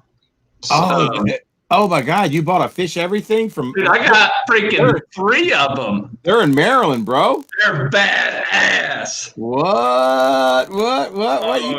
You bought them from the Maryland boys, man. It's a paperweight. This paperweight is a bad bitch. Ah. What's the glide action like? Talk to me, Chief. Like this. Oh, you can burn it. Yeah, I've watched the swim videos on that. Those guys are from Maryland, man. They're good dudes, man. But no, you can make it glide. It's just going to stay. It's good for grass because it's not going to sink real fast. Yeah. Is that that Instagram commercial where that guy's burning that bait? No, not this one. I know what you're talking about, Travis. I don't think it's this one. You know what? I talked about this in the past. I almost bought a $60 hat off of Instagram today. Why? On those ads that they send you. You scroll through your feed and you see this cool hat you can wear underwater and shit. Next thing you know, you got in your cart, and then you're like, should I do it? And then you're like, oh, thank God I don't know what my 3-digit code on the back is. I'm saved. Dude, if they ever say softest something ever, like I'm a big snuggler or like softest hoodie ever. I've almost bought that thing like 9 times. Yeah, right. Once I get to it where you said, I'm like, I did buy my recent purchase on Instagram was some type of powder that you can put in your hair. That you can kind of basically there's a powder instead of gel and stuff. There's a powder I got. It's in a big tube. But not a lot. It's like the tube's this big, but there's that much powder in it. But for what? You dump it on your hair, and then you can style it whatever way you want. And dude, it legit like held exactly where I wanted it to. But my hair's so damn long. How do we get from talking about a paperweight to your hair powder? I don't know. Here we are, though. That's weird. But that does lead me to my next question for Travis. So. Alex staying on point. Land in the airplane. So I was doing my intern duties today and going through Travis's latest YouTube video. Go check it out if you haven't seen it. He fishes with Will, BTC, catches a bunch of walleye, all that good stuff. But I was scrolling through the comments, and you can see it tells you who Travis replies to. And someone asked Travis, are you cooking these walleye? What are you doing with them? And Travis replied with his walleye recipe, which was, I sprinkle almond flour on them with butter and spices, 400 degrees for 15 minutes. So, Travis, my question to you is, what the hell is almond flour, and why the hell would a self-respecting man put that on his food? Okay. So if you're into a low-carb, healthy diet, almond flour would replace normal flour. It's gluten-free, very low carbs, high net. There it is. And and also people with allergies can use almond flour. Like I actually have I would have to use. If you're still eating the standard American diet and you're putting white flour and you're frying your food, you will die at age 62 to 71. And you're not going to be able to fish too many tournaments when your joints hurt at age 55 and you can't jump up on your bass boat anymore. Dude, Travis, I figured it out. Travis, dude, it just hit me with our styles. We're going to team tournament fish. I'm going to come up and fish the teams with you because you got the northern, and then you come down and we'll fucking run the southerns. Yeah. It's genius, really. Yeah. And then we're good. There you go. Hey, there's a comment. You guys can help each other out. Travis has been staying up too late watching the Great Reset videos again online. And we can only hope for that reset sooner than later. Okay, Travis has made an announcement to me personally. Hold on. Politics. That is I know we don't go there, Eric. No, we're not going to speak anything specifically about it, but I want you to make the statement, and our agreement is that if the things he's predicted does not come true, I'm going to need to provide him tons of emotional support, and he will hard stop watching and consuming that information on a daily basis for hours at a time. So many things came to pass on that already that hasn't come true. I'm out. I can already think of one thing he said on the stream last week that hasn't come true. Oh, jeez. Dude, it's been about a year, and he keeps promising, but they feed him it's like Chicken Little, the sky's falling, just wait, it's all on purpose, it's going to happen, it's going to happen, it's going to happen, it's going to happen. So, Ryan, your friend, is out. Alex is definitely out. I don't think he was ever in. You are still in, but you made it known. So, I predict you're going to be a much more peaceful soul. You're going to have tons more time in your schedule to build this business to where you want, and you're going to spend your days being productive rather than consumed by that information. Yes, I'm going to let it. I'm going to listen. But you might. Hey, okay. It could happen.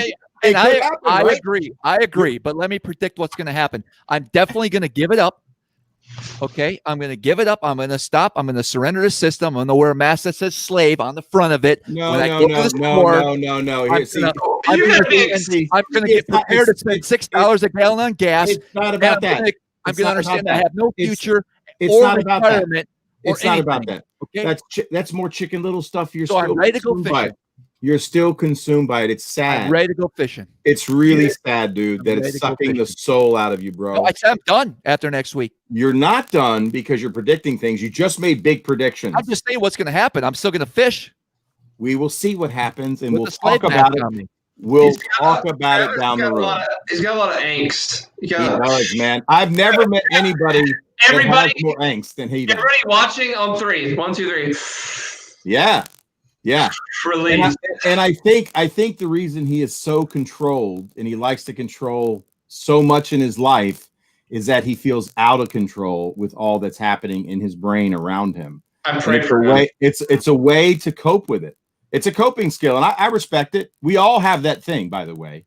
I'm a big control guy. I admit it. We talked about that, Eric, last week after your epic knowing outro. it, Yeah. right. Dude, Exactly. You upset Jake, Travis. You upset Jake with Angry Travis. Oh, you apologize. Look at that. Yeah, man. So, hey, man, look, man. I know there's a lot of strife. I know there's a lot of angst. I know there's a lot of political divide. That's a fact, dude. But you've made a lot of big predictions to me in private because we agreed not to discuss it on the stream. And you've said you're out if it doesn't happen. Yes, I agree. All right. There we go. All right. Fair enough. Which you also promised years ago, but I've let you go. Okay. Well, guys, I love you guys so much. This dog loves me too. And it's 11:40. Sorry, it's almost 11 o'clock. I got a guide in the morning. I got to get going. Man, dude. Salzy, I've really enjoyed this stream. This was awesome. I'm excited because the A-rig for me down south is definitely a thing. The rivers, I would love to crack the code. If there was a way to do a floaty A-rig and really charge some bites up in the grass, that would be exciting. Travis, I don't know if you've explored an A-rig on the Bay or the Potomac, but wouldn't that be crazy if we could figure it out and started to crack big bites? I mean, wow. So that'd be neat. I'll relieve some juice on the after hours. This is the only time I'll say it on any show because I feel like we're all buddies. Wow. I won't say it again until it comes out. We have an in-between size for the rig coming. What? Sooner or later. What? It's legit. Problem. Okay. There we go. And you can throw it per single too, but it works real well. Ooh, titillating. I love it. I love the tease, man. Boom. All right, don't forget Saturday. Last plug. Patreon. Go sign up. Sorry. / whatever you want to call it. Smallmouth Crush. Talking finesse fishing tips and tricks. That's 8:30 Saturday. Sunday, the Smallmouth Crush podcast. Ken Golub joins us. If you're interested in catching some big smallmouth in upstate New York or really any clear body of water, you're going to want to pay attention to that podcast. Oh, Wednesday I drop a video about, I'm not sure yet. It's going to be about Shad Rap? No. Shad Rap will be probably the following week. Okay. We got to let that rest a week. I think it'll be some waters up in Wisconsin in November. Catching cold water smallmouth. I had a pretty good day. So we're going to put that up. And then, of course, next week, Epic Eric joins us. and has full reins with his tournament partner, Scooter, and special guest. Special guest, yes. With ETC joins us later that evening. Should be a good live. Ryan, you're welcome back whenever you want. Sure. Let me. What's the schedule? Is it just every Thursday? Yeah. Thursday at 8:30. Whenever you want on. Awesome. Maybe I'll pop in from Okeechobee if I have service and just be like, "Hey, weather's not." That'd be cool, man. That'd be cool. Yeah. What's going on down at the Big O? It's a spawn tournament. Yeah, you might have some post spawners, right? That's right. Probably have a lot of everything going on. So it'll just be a feel the moment. Shadow dogs, swim jigging, punching, baby. Who knows? Quick, Ryan, how can they get a hold of you? How can they buy these baits? And they want to know the code one last time. Okay, if you want to get a hold of me, guys, my best probably platform is Instagram, ALBassGuide_memeLord. My website is alabamabassguide.com. If you want to buy the swim baits, go to trueswimbaits.com. Use the code CRUSHLIVE, all lowercase, one word, CRUSHLIVE for 20% off through Sunday at midnight. How about that? That's generous, dude. That's awesome, man. Thank you. Let's everybody give it. Solid a hand, man. Thank Great you. show tonight, dude. You delivered the heat. And one more thing, we talked about the giant TRD, guys. 15% off 15 at the Real Shot, Smallmouth Crush 15. Right now, if you head on over after the show to the link in the description, or just type in www.therealshot.com, put these in, use the code, you're good to go. I wanted to tell you on that bait, I caught a bunch of fish on Chickamauga with that. Did you? Yes. How about that? Damn How straight. are you fishing it, bro? How are you fishing it, bro? I put it on a 3/8 ounce Ned head on the ledges. Oh, son. Oh, son. That's just like a big worm, bro. But it stands up. Very buoyant. That's the rate. Pocket Rocket Ned this year. He thumped him on the Pocket Rocket Ned. Remember the tip I gave last year? Yes. That's all. Someone commented that. That's awesome. Yeah, man. Talking about Pocket Rocket Ned, baby. Talking about the junior size reaction innovations twerk. Oh, spicy beef. That is a badass. I'm kind of upset. This is God. This is the first live stream with Ryan and I where we didn't get into it at the end and had to shut this thing down. You know what, Travis? Never. I hate your face. It's the new you, Travis. It's the new you, man. You're Mr. Big, man. Yeah, that's right. You're part of that capitalism society now. You got to make money.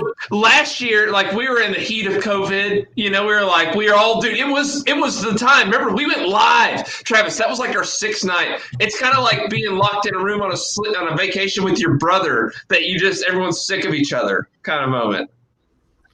And I think that's what happened. And now we're just fuck it, let's fish. We don't care about life anymore. Whatever. The real world is in shit. But bass fishing is still there, so we're going to do that. It's where you find your zen, man. And I don't care about anything else. I'm just fishing, take care of my doggies, and let's catch some bass. That's what this stream should have been about for the whole time, man. Come on. Okay. All right, guys. See a bunch of you guys Saturday. Thank you, everybody. Everybody have a good night. What else do you want me to say, bro? What else do you want me to say? Play the outro. There we go. Thanks, everybody. I said Trav's going to therapy. I'll shut this bitch down right now. I thought you already did. Not yet. I just felt like keeping it up for a little bit longer. I got you. 10-4. Thanks, everybody. Great. Awesome. Now we're going to be on for 2 hours. See ya. Peace. Boy.